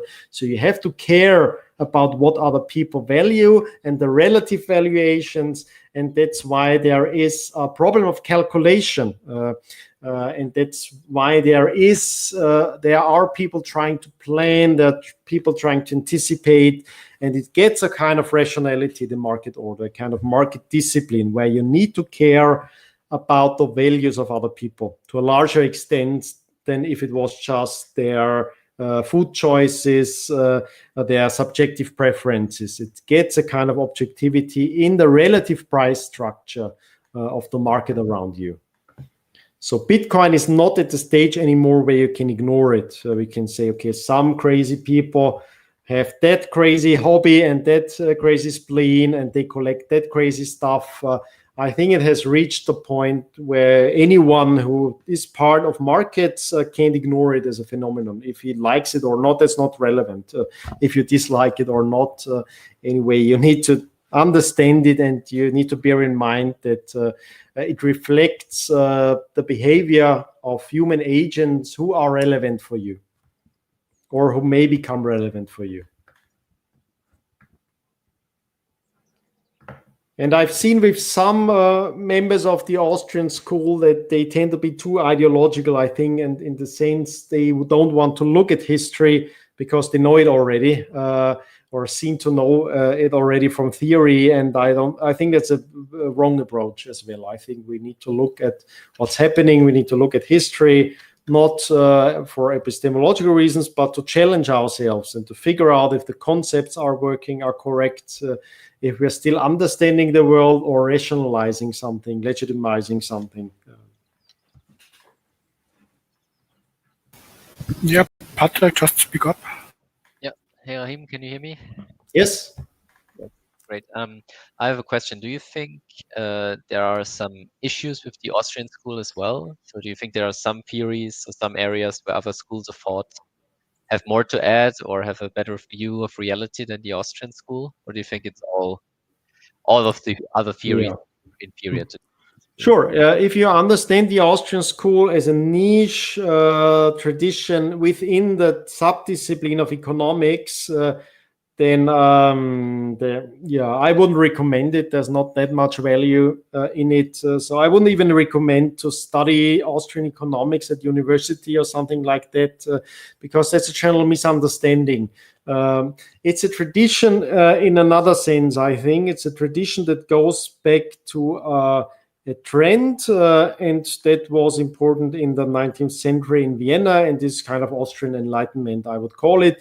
And it's picked up a lot of the thought of the Scottish Enlightenment, because it was so similar in its dynamics, because a lot of these major insights were already in the Scottish Enlightenment there, but it became more profound and more modern, of course, in the Austrian school.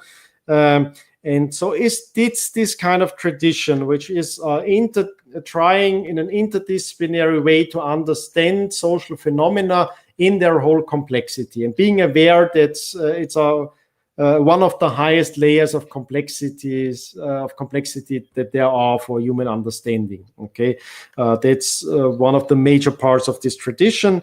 And of course, that's not just economics, and that's something that changes over time, and that's something that learns from new disciplines and new insights.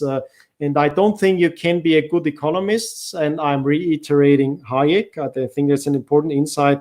You can't be a good economist if you're only an economist. So if you meet someone who is an Austrian economist and he's only an economist, and he even tells you, I'm not interested in history, I'm not interested in technology,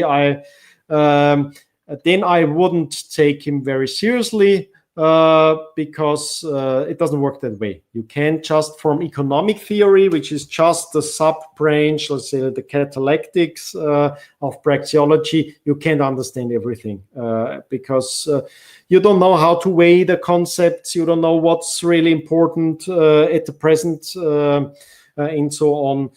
So I have a very different understanding. I think it's the original understanding of the Austrian school, but it was always it always had problems. So already in the second generation of the Austrian school, there's always this need from the surrounding society to apply something. So many became politicians. And of course, you have all these kind of distortions. How do you apply an open-ended theory to the world if the causal structures are so complex? If there's always a time gap between the cause and the results and the understanding of the results. So that's almost impossible to withdraw insights from a theory that then you can apply immediately and be completely sure. And the surer you are about it, the more it's a sign that you're wrong, or you see something that's not relevant. So I'm very open to every discipline, but I'm I try to measure them using their own standards. And I think if you apply the methods of mainstream economics to mainstream economics, you'll figure out that it's a bluff. It's a great bluff.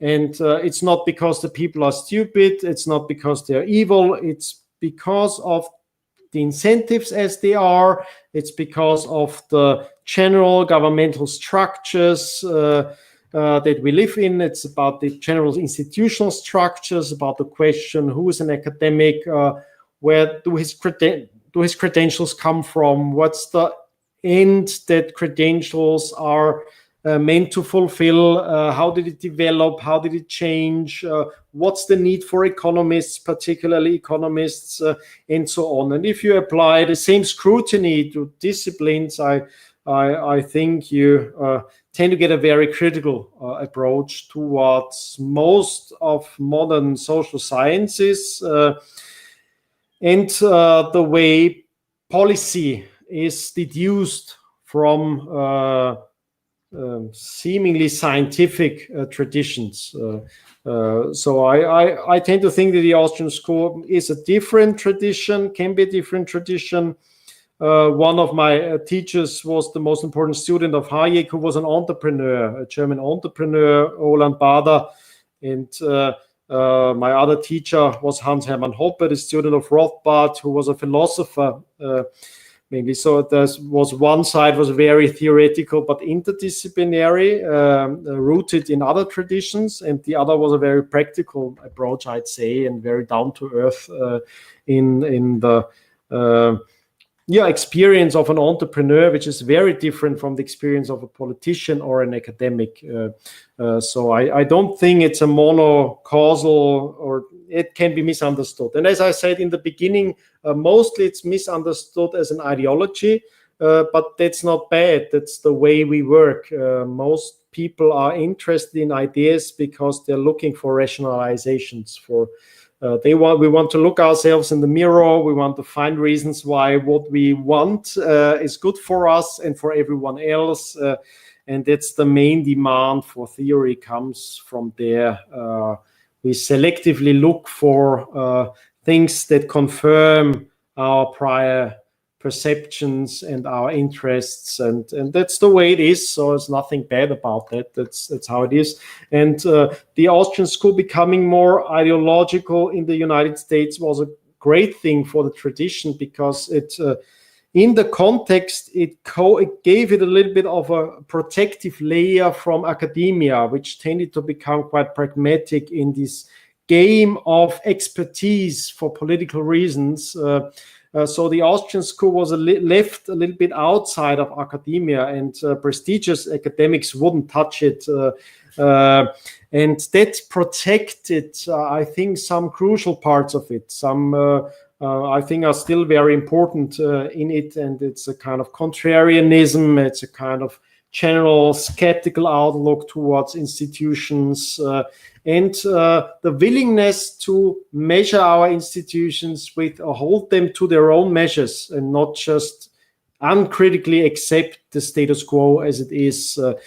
So I think that it was a good turn. It protected it, but I think the real value of it is in this open-ended and never-ending effort to understand social phenomena, but it's a very niche interest. So, and I know, and that's the way it is, that most people don't really care that much about it, because it seems too theoretical. It seems hard to apply. Why would you discuss epistemology, which is really so abstract and so generalized that most people wouldn't figure out why it's important and why there's a need for it. And that's fine. So for most people, Austrian economics is a way to rationalize things they have felt and experienced. And usually it's not the worst people. I think really good people see in Austrian economics something that appeals to their intuitions. And I think it's a symptom of some positive things that more people get interested in Austrian economics.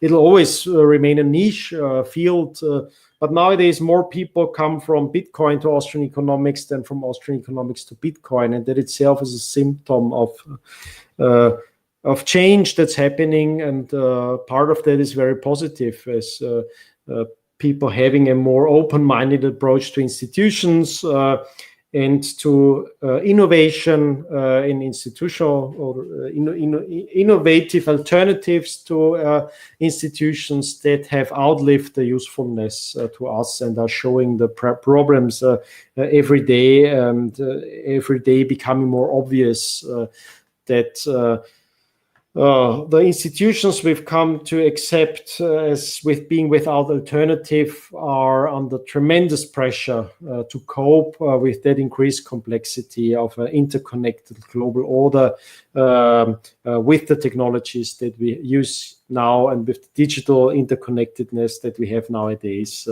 And it's a very interesting time to be alive. And I think tradition, like the Austrian school in this original sense, will prove very useful to those few people who have the patience and open-mindedness to embark on that journey, because a journey without obvious usefulness in the beginning. You can predict how it'll be useful to you in the long term. And maybe one thing to add here is that praxeology is about the causal consequences of actions. Right? So it explains what happens when you act. It does not explain why people act or why they value the things that they do. So these are questions of philosophy, of psychology, not of praxeology. But interestingly here, Freud and Jung were both in Vienna at the same time, where the other Austrians were thinking about economics, and they were even partaking in the Methodenstreit. So I would say that Jungian psychology is very much in line with praxeology, even though it asks very different questions. Yeah, the interesting thing is that when Jung wrote about economics and politics, it was obviously he was obviously very close to the Austrian School of Economics, which is really surprising to read that. Now, I don't think that Austrian economics means you're not interested in psychology. It was what Mises proposed is a clear cut, an epistemological cut, and he called the question of asking why people act the way they act etymology, because he also didn't like the term psychology, and I think he was right. I mean, psychology also has its own problems and has become a discipline and has cyclical fashions and tends to have, in particular in the Freudians, they're not Freud himself, but the Freudians, a quite simplistic understanding of human beings. But general, I think, as an Austrian economist, you need to have a strong interest in that psychological layer. It's just that you know that the logic of human action is on the mental layer. It doesn't come from, it's not entirely determined by the biological and evolutionary mechanisms before, because it's a new layer. And the social interaction layer is a new layer there. Which always means a new layer of complexity means you don't, in the methods, you need to have another method. You can predict the outcome from a lower layer of complexity reaching there. Otherwise, it'll be a very simplistic, materialistic outlook on human behavior. And it's just wrong. It just doesn't have predictive power. And it misses what's most essential about human beings. But I think it's crucial and interesting to look at this kind of etymology. And etymology, it comes from the understanding moods, more or less. But that would be another excurse, quite complicated. What that field really, in its essence, boils down to. Mises thought it's a kind of history of moods and history of mental states, like a history of mental states of human beings. And Jung looked at it as the history even of mental states and the type of archetypes and dream patterns and so on. So that was very much how Mises perceived that field of research to be. So I agree with you. And it's very interesting that that there's not only one Austrian school, there's so many Viennese schools, which shows you that's an intellect development and an interconnected development here. Of research and of coping with the problems of modern society. That's why I'd rather call it an Austrian Enlightenment, and I think this tradition is part of that Austrian Enlightenment, which is in the tradition of the Scottish Enlightenment, which is also an eternal tradition where you have a lot of ancient predecessors, this kind of interdisciplinary, open-minded, critical, Socratic approach to understanding social phenomena, which bridges theory and practice. It's not just utopian, it's not just idealized, it's not just nominalistic, it's realistic, it's a realist tradition.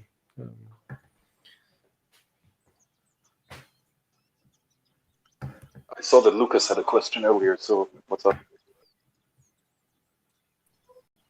Hi. No, I just want to make I wanted to make a comment about the Adam's question about the properties of money, and what I wanted to say is that, to me, the idea of that there are some intrinsic properties that make money or some kind of money makes no sense, because I think it is basically what we have to do is basically apply the same subjective value theory to money, and basically that's all. Because if I, for example, I'm sure in Europe it's not doesn't work in this way, but for example here, if you want to pay me to buy me my car and pay me with euros, I will accept it, for sure, or dollars.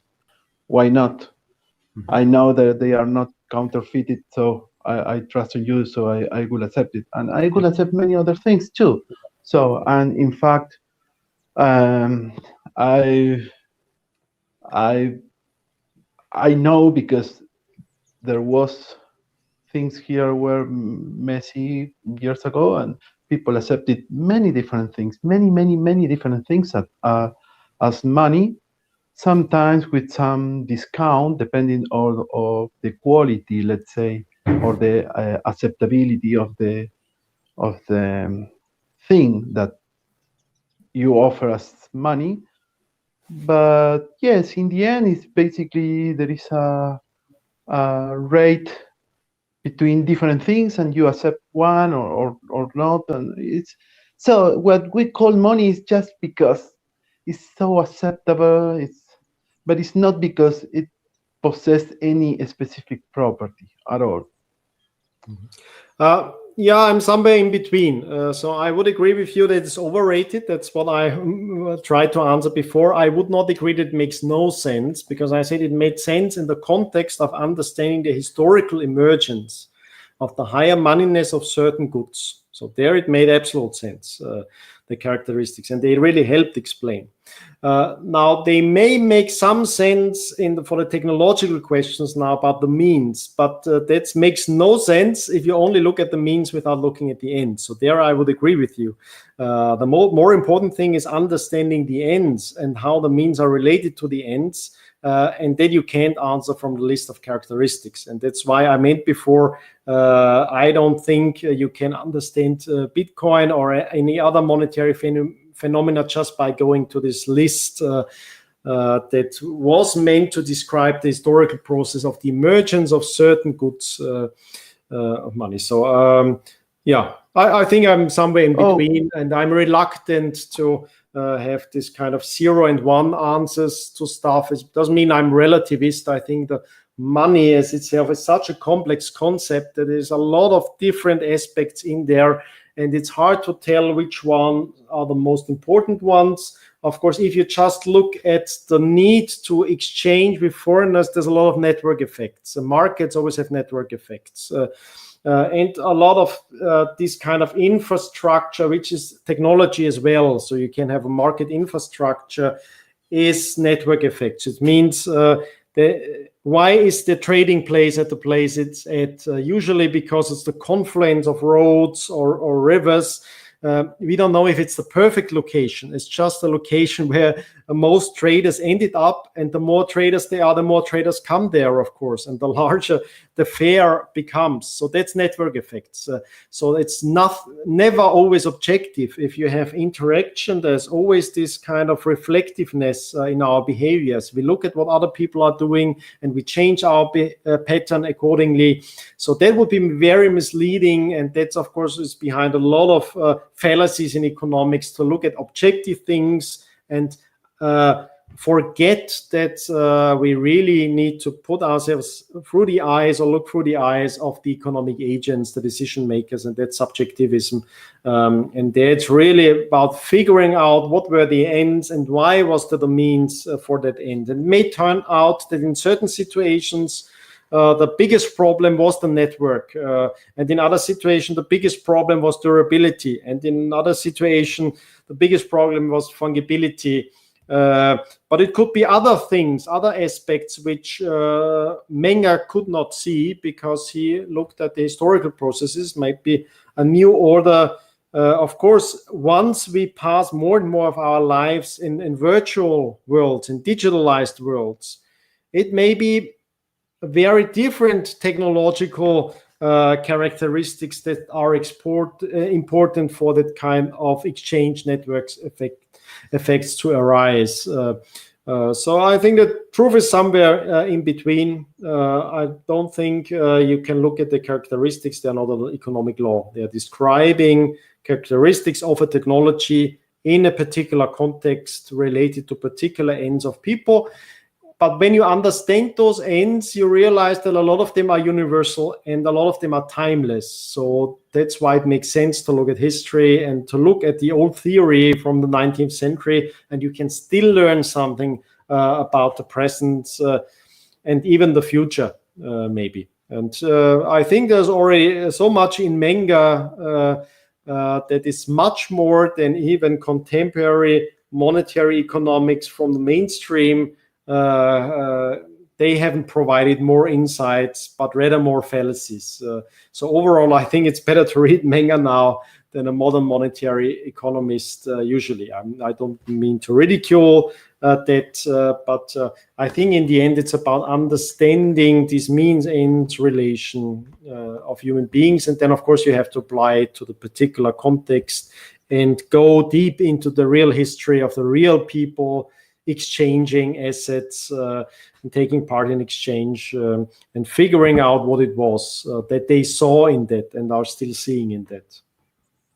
So we are Bitcoin developers. We are literally changing the way how Bitcoin is working, right? But in order for us to modify Bitcoin, we have to know what is the right direction to modify Bitcoin to, right? And in order for that, we have to ask the question, what's the best money we might be able to conceptualize and then work towards it? And do you have any better framework for answering that question than the properties of good money? I think it has been underestimated by most people, and that's one of the insight now making a difference between those who have adopted Bitcoin and see it as a superior money. It's really the question of hoarding and the importance of hoarding. And the Austrian school is value neutral about hoarding and thus a bit more friendly. So we see the action of hoarding, of holding on to an asset without direct use for yourself and without knowing what you will use it for later on. It seems a bit irrational to many academics. We see it as a means that people use for legitimate ends they have. And the end is to cope with our senescence, with the fact that we are growing older and our capacity to earn income decreases with our lifetime. That means in our nature, there's something that tends and tries to hold on to the produce from our work in order to cope with the uncertainty of the future. I think that's the main aspect of Bitcoin, and I didn't know it from the beginning. When I first looked at Bitcoin, I thought it's an exchange system for like-minded people, and that was a very common misunderstanding. So I looked at Bitcoin in the sense, does it have the technological property to be an easy-to-use exchange system for people who more or less share the same values because they are libertarians, they are geeks maybe, and I looked at that and I was a bit skeptical. I was sympathetic. I stumbled upon Bitcoin very, very early. So I was not negative, but I was skeptical. I thought, no, that won't get that kind of moneyness where you have a medium of exchange and that generally accepted. I didn't see that as very likely. What I've tried to come to terms with in understanding this adoption and going through many cycles since then was apparently my interpretation now is that the giving Bitcoin value as a lower limit of valuation is what I would call artistic collection. So there's social collection where you want to collect stuff to show off, to increase your status. But there's a kind of artistic collection where we tend to hold on to things because we like the idea of having more of it. And I think initially Bitcoin was that experiment where more and more people thought it's fun, it feels good to hold on to those coins. We don't know if it's going to be money, and no one in 2010, 11 thought, or very few people thought it's very likely that one day a sovereign nation will have a legal tender law with Bitcoin and so on. It seemed to be a geeky, thought to be a geeky experiment.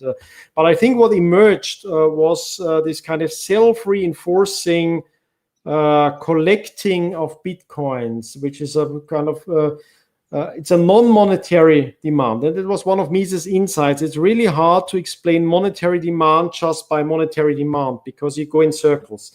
And then it's just you demand what everyone else is demanding because he expects everyone else to demand it. And I think Bitcoin is different in the sense that it seems to have a more and more stable layer of collectible demand. And it would be great if the exchange layer would really work, and I'm pretty optimistic about Lightning and so on. But I had to come to terms, like most people, that we've seen increasing Bitcoin adoption with no sign of increasing Bitcoin exchange in the sense of used for monetary transactions, day-to-day transactions. And I mean, still most people don't really get it. And it looks very much like a speculative thing that you hold on to. But I'm still optimistic long-term that it could be the sweet spot between something that has a base layer of collectible demand and have monetary qualities and get the network effect necessary. So you see, it's a very complicated, differentiated way of trying to explain what has happened so far and trying then to predict where it's at. I don't think if you would have asked an economist, even if you'd asked myself in 2010, that I would have been able to give a lot of guidance. I think it was 2012 that I first recommended someone to buy Bitcoin because I thought I figure out if there's an upside in monetary demand, it's got to be huge. And the downside is just your investment. So if you buy for €100 Bitcoin, the upside will be huge. And that proved to be a correct insight. But as for the technological details, a lot of it, I think, is in the resilience of this trustless structure. And that's something we learn every day. We don't know what news will happen tomorrow. I mean, we don't know what the Chinese are after. The only thing we know is that for more than 10 years, it has proven to be resilient. And it has proven to be more resilient than most reasonable people thought possible. So I think there's a kind of course, there's a historical explanation. But the same holds true for precious metals. It's not something objective from economic theories, nothing such as intrinsic value. That's usually, that's a fallacy, that you think something has intrinsic value because it's physical or because cost has gone into it, because it was so expensive to mine. Those are fallacies. Even sometimes people following the Austrian school make those mistakes, but they are very basic mistakes. That's the cost theory of value, and that's wrong.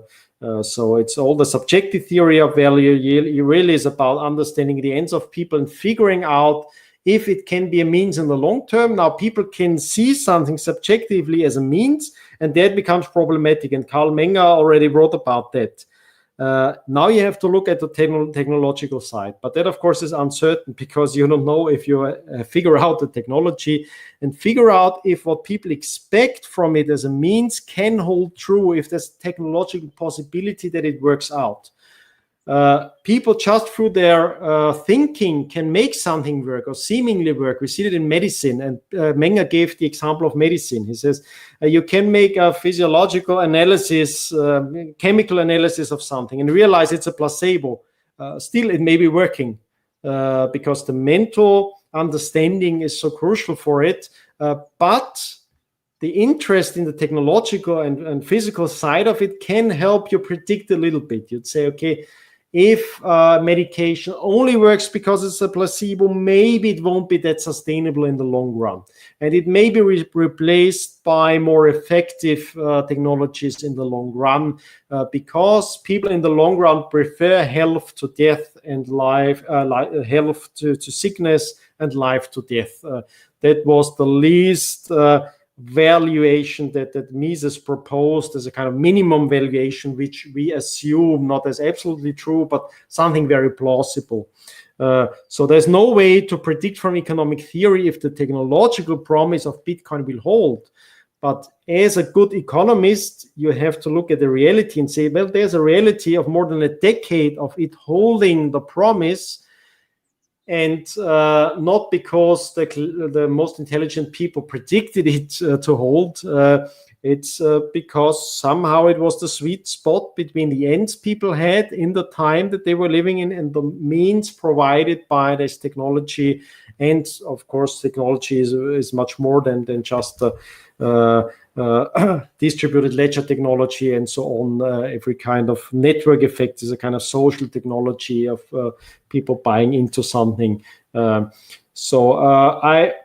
I don't think the approach is right or I think what good theory helps you is to be more humble in your approach, more entrepreneurial, and not thinking that you're too clever, so that you can design the perfect money.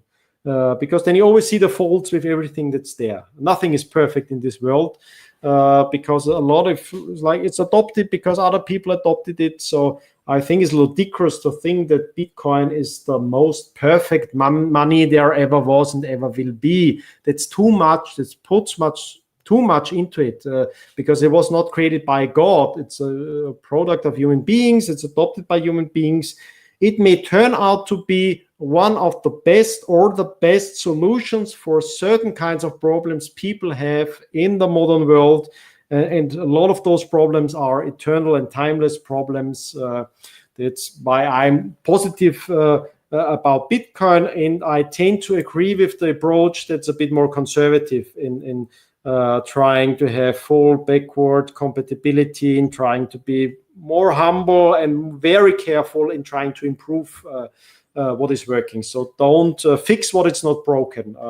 I think if you want a technological prediction or help from theory, it tells the engineer, don't buy into someone from the social sciences thinking that he can approach society like an engineer. That's not how it works. As an engineer, you know about the messiness of solutions, and you know about trade-offs, and you'll be extra careful with those kind of assets. The longer they are in place, the longer the track record behind it. But still, I mean, where I would disagree with a very maximalist proposition is, I think there's still, I would suggest to anyone who thinks he has a better idea or sees characteristics that would improve upon it to experiment on it, but see it as a trial and error kind of way, and only in a kind of voluntary proposal. And I dislike that the whole financial field, of course, is full of scams and scam-like, let's say, imprecision and marketing and so on. So I tend to be more down to earth and have more the approach of someone from the natural sciences or an engineer who would take a more careful approach in trying to fix or improve upon something.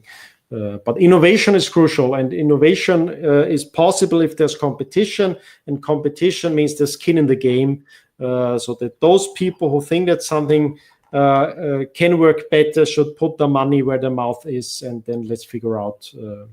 And it's not that we start anew, we already have a track record, we can already learn from the past, and we can try to bear that in mind with every decision we make.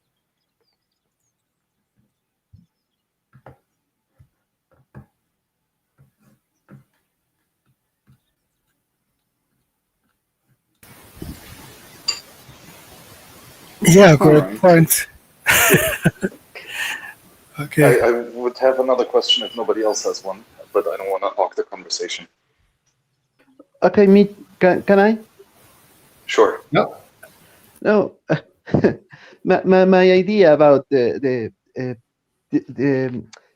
idea that there are properties that make one money better than other is that if those properties really exist and are just like that, then by maximizing those properties, you are maximizing the quality of the money, right? Yes. And I don't think that is because it is like a flower, right?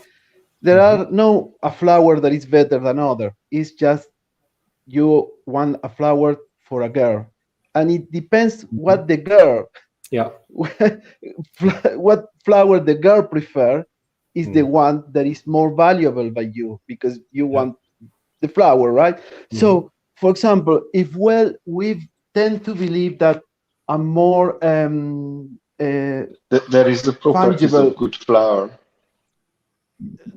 I don't think so. The best property is what the girl that you love prefer, basically.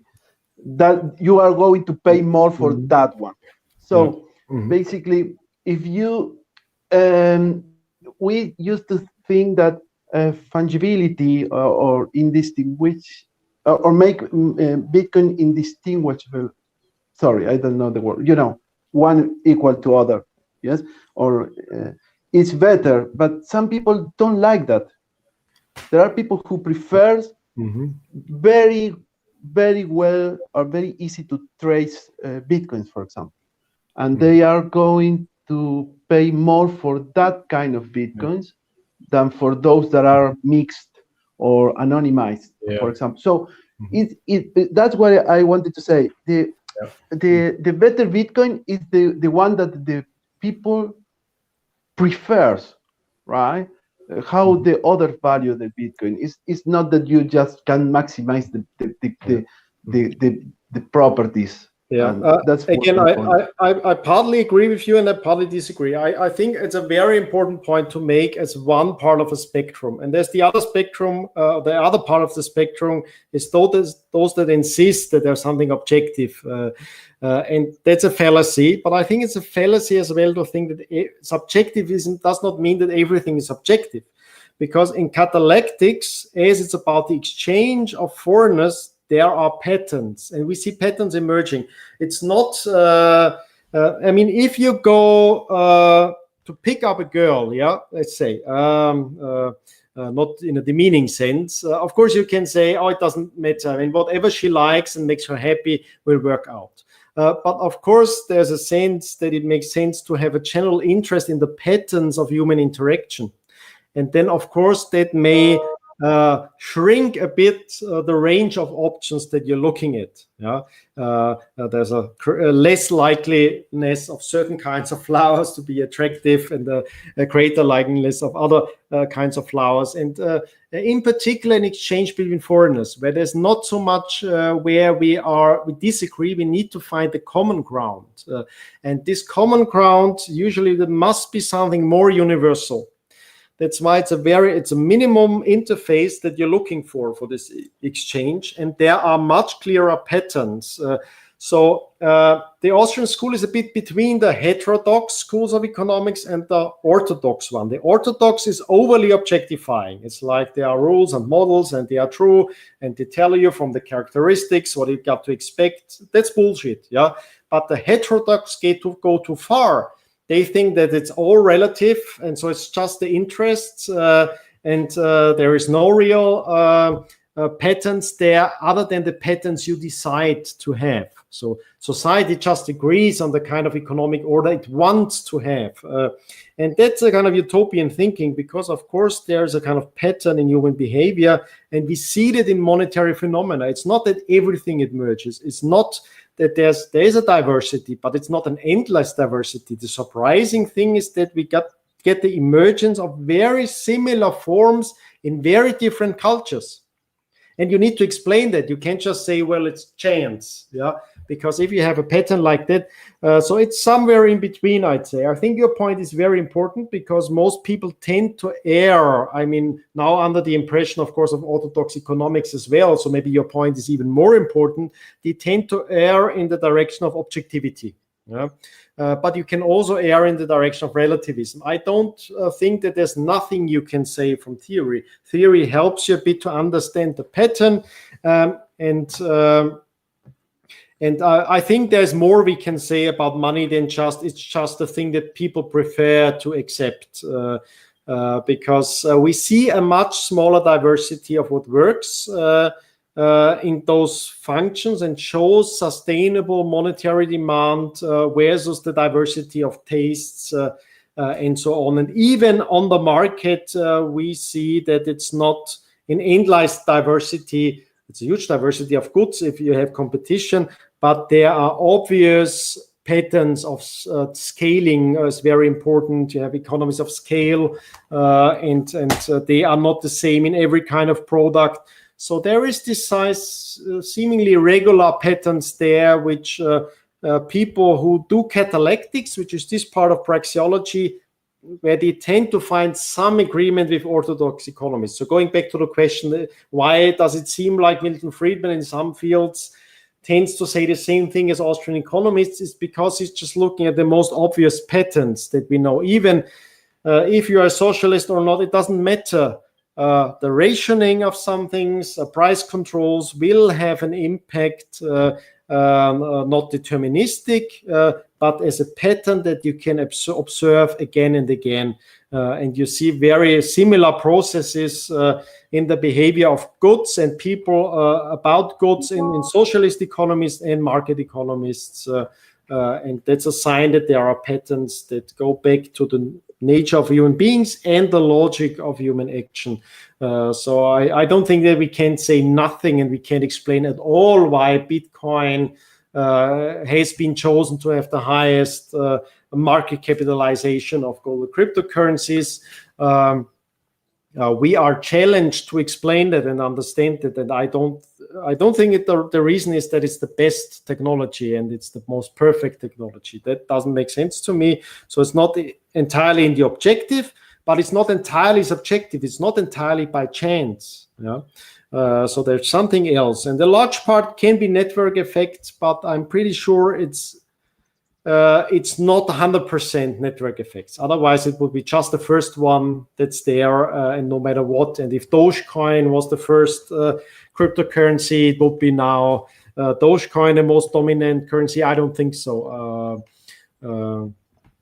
I think there's a bit more, but I think network effects play a huge part, in particular in these kind of exchange-related decisions and adoptions. But still there are patterns, and we're always challenged by what's happening to explain those things. And theory helps a bit, not by adopting 100% the old characteristics, but understanding where the characteristics come from, and if those ends may still be the same today, or what may have changed.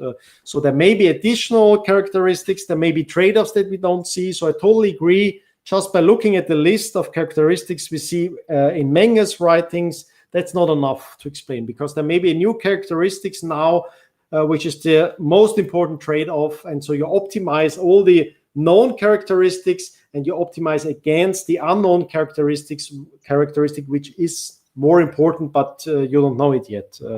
And that's not the way Karl Menger came to this list of characteristics. He came in a different way. It's not dogmatic. He didn't propose it. I say it, that's it. I look at processes in history and try to figure out what's the difference, the objective difference between different goods. If there's anything I can learn about these patterns, why do the same patterns re-emerge? But between these two sides, of which your side is very and crucially important, underrated maybe, between these two sides of being too relativist and being too cocksure about the objectivity of our insights and the data and the facts and so on, somewhere in between, that's good theory, I think.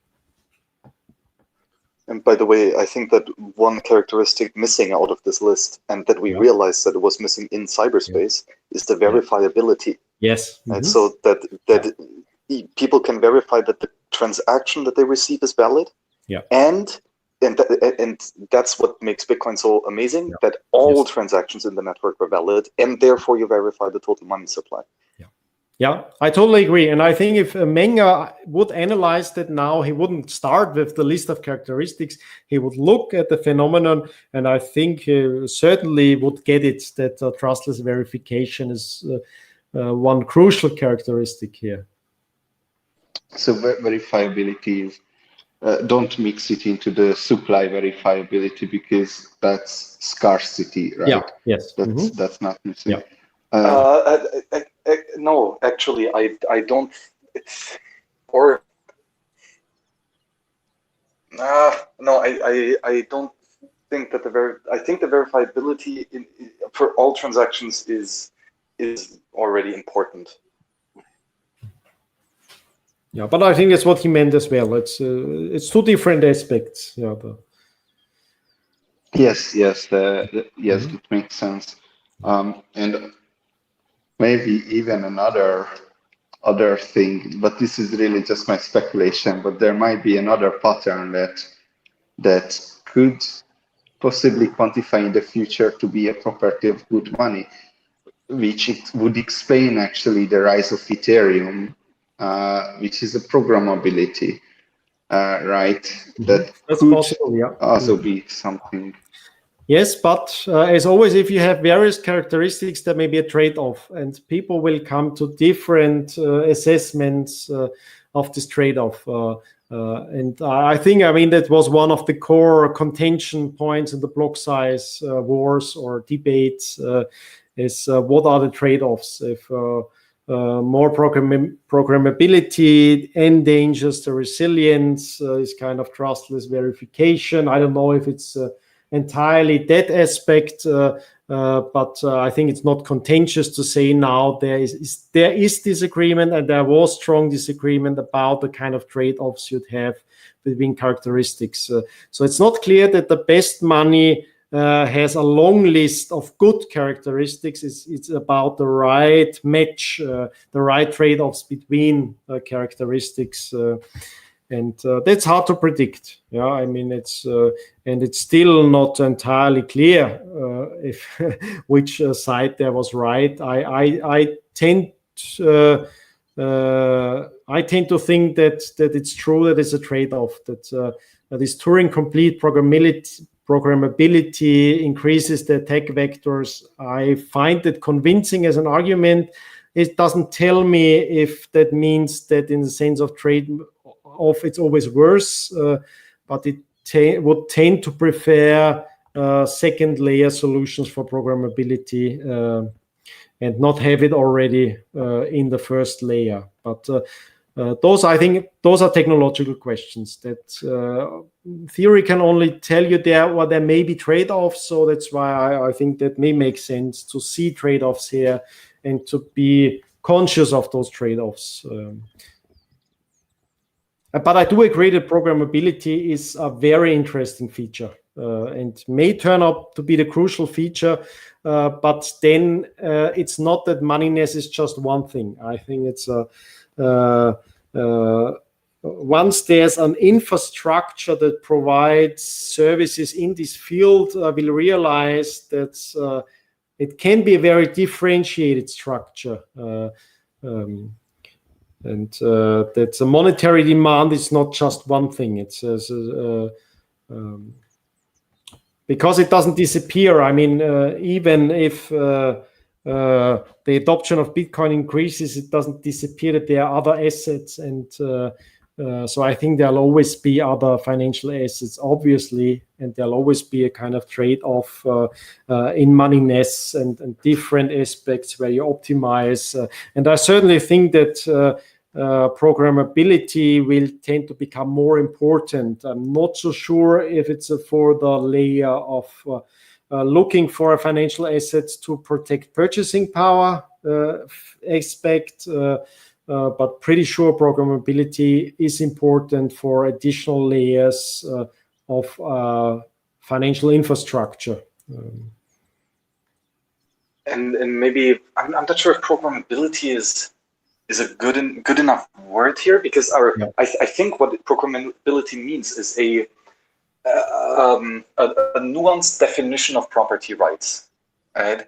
And and so here, for example, right, Bitcoin single signature, the property right is defined as anyone who can provide a signature of one key can spend this coin, right? And then, for example, things like multi-signatures, like m out of n of these keys need to sign, right? Which then defines the property right of that UTXO. So maybe what's it called? Constructability? No.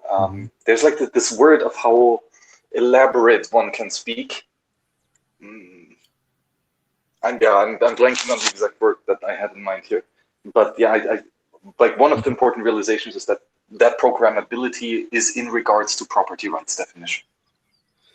Yeah, I would say, yeah, that's an important point. It could be one aspect, not sure of it. I mentioned before is kind of Turing complete programmability. So already I know that there are, of course, nuances in programmability and disagreement. What's the essence of programmability? What do we need here? Is it this kind of space for open-ended experimentation where everything is possible, or is it just certain cases that we know in advance, which are more crucial than others, and in particular multi-sig, of course, obviously seems to be a quite important aspect of programmability.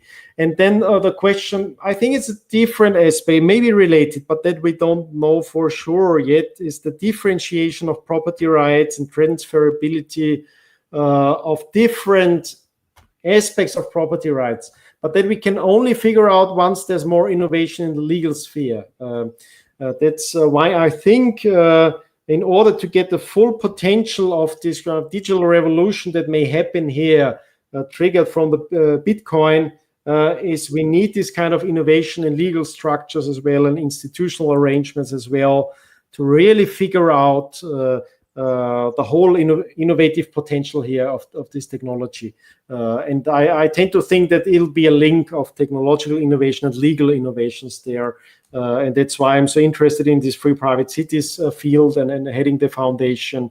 I think there are experimentations with the legal aspects. And one, I think, crucial thing is a change from the not innovative legal cartels that we have usually is this 0-1, basically just state licenses. You either own it or you don't own it, and everything else is done by regulation. Whereas I think a much more innovative solution is you have various layers of property rights, which would be a much better solution to cope with externalities and internalizing them.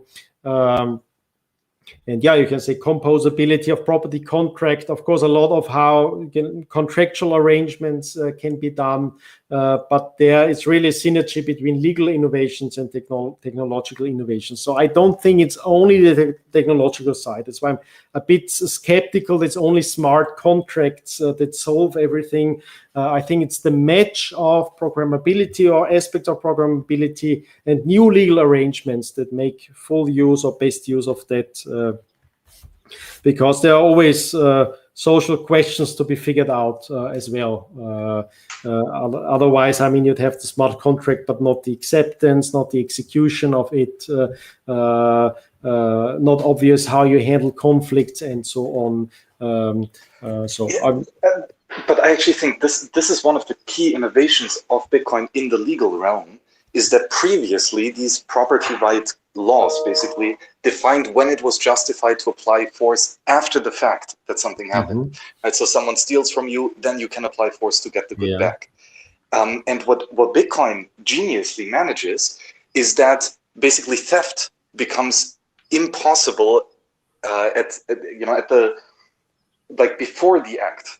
It's just simply impossible to create a signature without knowing the private key, right? And so far, it has not yet happened that a Bitcoin was spent without providing a valid signature, right? So here, that makes the property rights definitions not reliant on the retributional help of other people, which might be a definition of the government. And this is what I find so interesting. I called it non-simulated ownership, which is probably not the right term, but it's somewhat of a way to enforce property rights solidly, which was before not possible. Yeah, I think you're onto something. Definitely, I think it's in this field where it's part of the trustlessness is that you have already a lot of things that can only be provided by institutions outside, done by technology or on the technological side. Yes, exactly.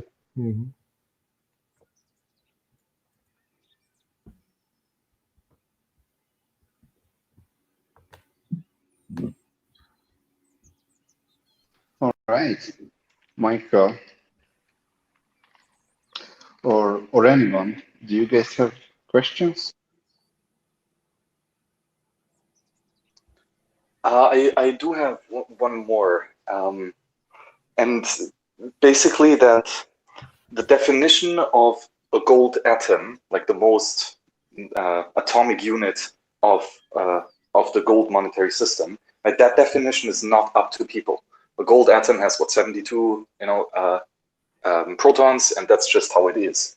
Right?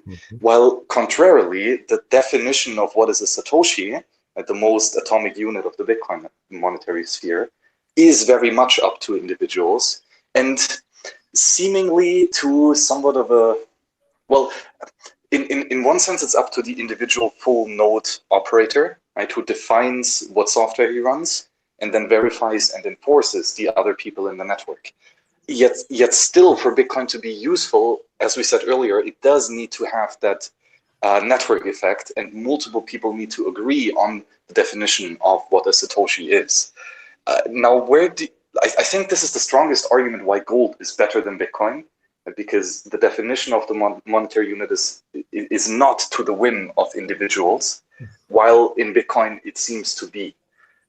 Where do you think that trade-off comes in?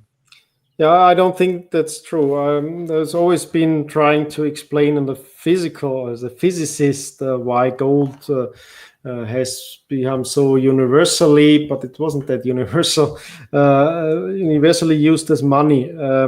And I don't think that it's really that physics can explain that. Of course, we know what are precious metals, and we know the importance of gold, but that's not the reason for the gold adoption as it happened, because there are fantastic metals out there with fantastic properties, very interesting properties, and gold is a rather soft metal with unique properties, but I mean, who tells you that those properties should be valued that way, and that an atom is the smallest unit? That's not obvious.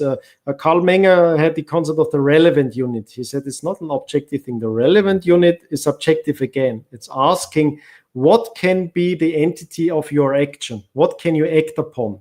If people think that they can act upon a gold atom, which is possible but hasn't really happened. I don't know anyone who talks about actions of gold atoms other than maybe someone in nanotech.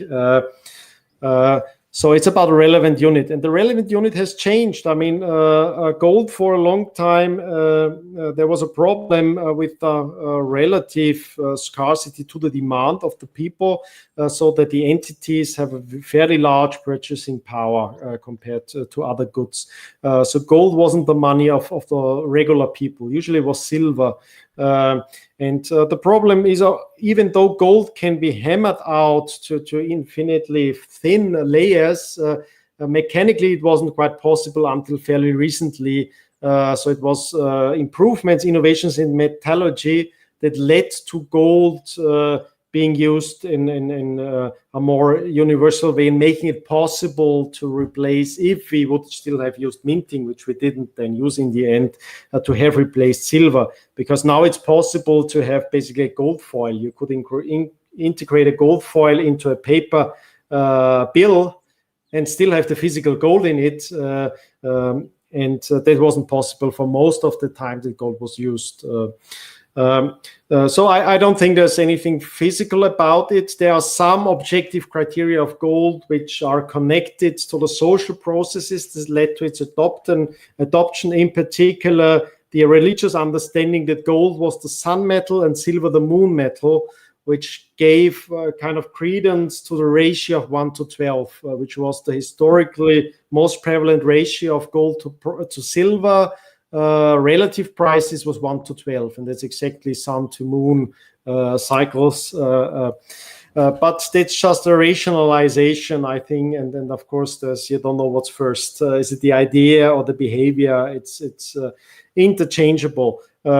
So it's about a relative unit, and there I don't see much of a difference. I think it's a similar phenomenon to gold adoption, but gold adoption, of course, it's a bit in the past, and we've seen a very early on religious use of gold. So it seemed to be linked to status. It seems to be linked to something interesting and relevant for people. I think it's similar with Bitcoin for different reasons. It's nothing physical here. It's what people perceived. Why did it make sense to want more Bitcoin? I used Bitcoin when it was basically free. I did some mining on my laptop. I was around when there were the faucets on the websites where you got free Bitcoin, and it was basically, there was no way to attach a price to it. And unfortunately, I didn't hold on to much of that. And I myself didn't, of course, as almost everyone else, I didn't associate anything of further price to it. But some people over time held on to more and more coins and thought it was interesting to have more of them rather than less, because otherwise it doesn't really, you don't care. I mean, it's an experiment. You don't care if you have 100 or 1,000 Bitcoin. It's just a number. How do you know what's the value? There is no value at the moment in the sense of catalactic value because there were no prices established yet. And so I think it's a change in behavior that people started this kind of artistic collection where you say, oh, that's a cool experiment. I somehow get it that it's limited, that there's a limited amount coming as a supply. And I think it's, in a way, it's nicer to have more of that, like a collectible card of something. And then it adds this resilience of this experiment, this added monetary network effect, demand, and so on. And then it's basically history. That's the same with gold. Why do we have such high stock to flow in gold? It's not an objective law that tells you due to physics, gold must have this stock to flow ratio. No, it's due to the history of human beings acting upon their subjective means ends assessment. They tended to hold on to more gold than other assets, which led to a historical stock. Of course, you have the objective criterion of durability, which made that possible to have increasing stocks over time. So that gold has the highest stock to flow ratio. And that's a pattern. That's something more objective. It's intersubjective. Yeah, that's the term here. It's not entirely arbitrary. It's not by chance. Gold has not a different physical quality only. That's not that interesting to the economist. It has a different economic quality. It has a different stock to flow ratio, but not due to anything intrinsic in gold, due to a process, a historic process of people holding on and gathering more gold and increasing stocks and caring about stocks. And something similar happened with Bitcoin. That's why you have the stock to flow ratio in Bitcoin. It's not something objective coming out of Bitcoin. It's the link between objective properties of the technology and the subjective assessment of people and the catalactic self-reinforcement in the social interaction and exchange. That is the driver of the increasing stock to flow ratio of Bitcoin. Of course, you have the limiting flow, and that's one important aspect which it shares with gold is increasing marginal cost of production. And that's by chance is the reason, or the most important physical property for gold is there, the increasing marginal cost of production. And the reason for that is the way gold is distributed in the Earth's surface. It's distributed right the way that the first gold is fairly easy and doesn't take a lot of cost. You have it in rivers and so on, the first layer. But the more gold you try to extract from the earth, the more costly it becomes. And that has held on throughout history. It may change once we have the asteroid mining in case. We don't know, may change. For now, it wouldn't change because the cost is astronomically high, so it doesn't matter. But there could be a point in future where the costs of extracting gold is decreasing.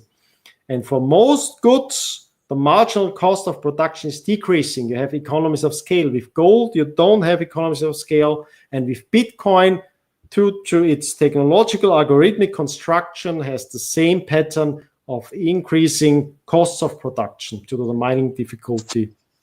But I would say that this is not always the case in Bitcoin, because what would have happened if theoretically Satoshi were the only one to continue mining and he's always using the same shitty laptop to do so, right? Then the difficulty would not adjust. Yeah. So the interesting thing in Bitcoin is that the rate of the cost for the rate of production increases as more entrepreneurs try to increase the production of Bitcoin. Yeah. Yeah, but it's similar with gold. If no one cares about gold, then it's very cheap to extract. It's the first deposits of gold are almost costless to get them. Yes, but for example, you could also have said that in Bitcoin, like at Genesis block, if we already would have had ASIC machines and such, right? Yeah. Then the difficulty would very, very, very quickly increase. So the production rate would be very costly. Yeah. And then again, if miners shut off, it would get easier over time. So it's a bit different, that it depends not so much on the past work done by other entrepreneurs, but rather about the current work done, maybe. Well, you know, as you said in gold, if some entrepreneurs pick up the gold from the riverbed, well, then it's gonna get more difficult. While in Bitcoin, it's more like how many people are digging for the gold right now, and that adjusts how difficult it is. Yeah, I'm not sure that this difference is important. I would still say for gold, the increased cost of production is due to competition, usually of more people want to mine.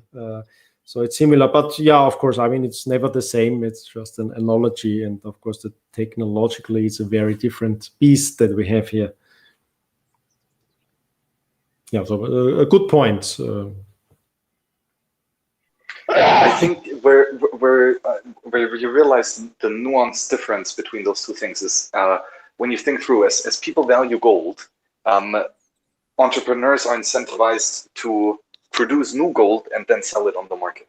Right? So the supply of the gold increases, but in the market price, then the exchange ratio of gold goes down.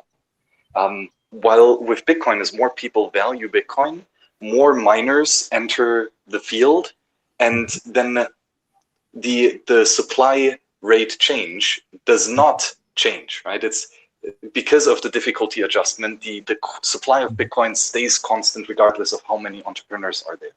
So there is seemingly no down pressure because of that increase of production rate that we see in gold, which is not present in Bitcoin. Yeah, I still fundamentally, I think it's very similar, that the results are similar, but I agree that dynamic is a bit different. Yeah. Mm-hmm.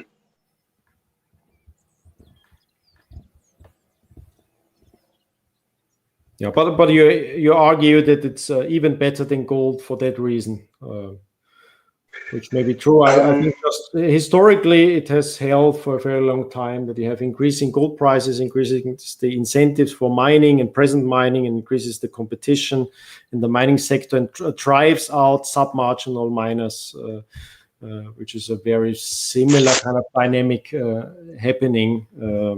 But of course, the details are different. But you may be right. I can't argue with you. I don't know. It may turn out in the future that that's more sustainable than the dynamics in the mining sector. But it's maybe another way to highlight is that with Bitcoin, like the actual increase of the money supply is defined per block. Right, and then it's more that miners produce blocks and get paid newly printed Bitcoin, so to say, rather than the miners actually producing the Bitcoin itself. Mm-hmm. Maybe that's part of the analysis, but I'm not yet sure I can make the circle to provide a compelling argument. Okay, well, thanks. I propose we go on, and I think we'll fairly soon wrap up. Always almost 11 o'clock, and I'm really sweating a lot. Not due to your challenging questions, it's really great points, but due to the heat wave here. So any other question, final remarks, final disagreements? Yeah, I guess we should wrap up. Thank you, Rahim. If maybe one last question or comment, if anybody has one.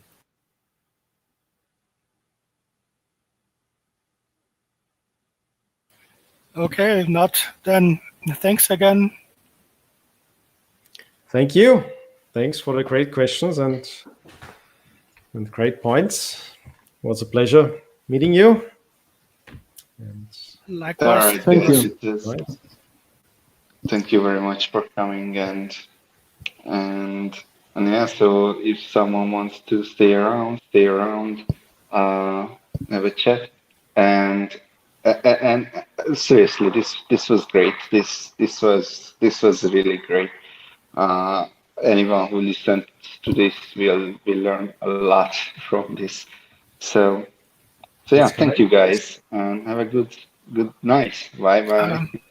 I agree. Yeah, to was a people you pleasure. can stick around if you like in the GT or in the 3D world, but otherwise, I guess Rahim really wants to refresh, wants to get some Okay. refreshments. Okay. Thanks a lot. Good night. Good night, everyone. Good night.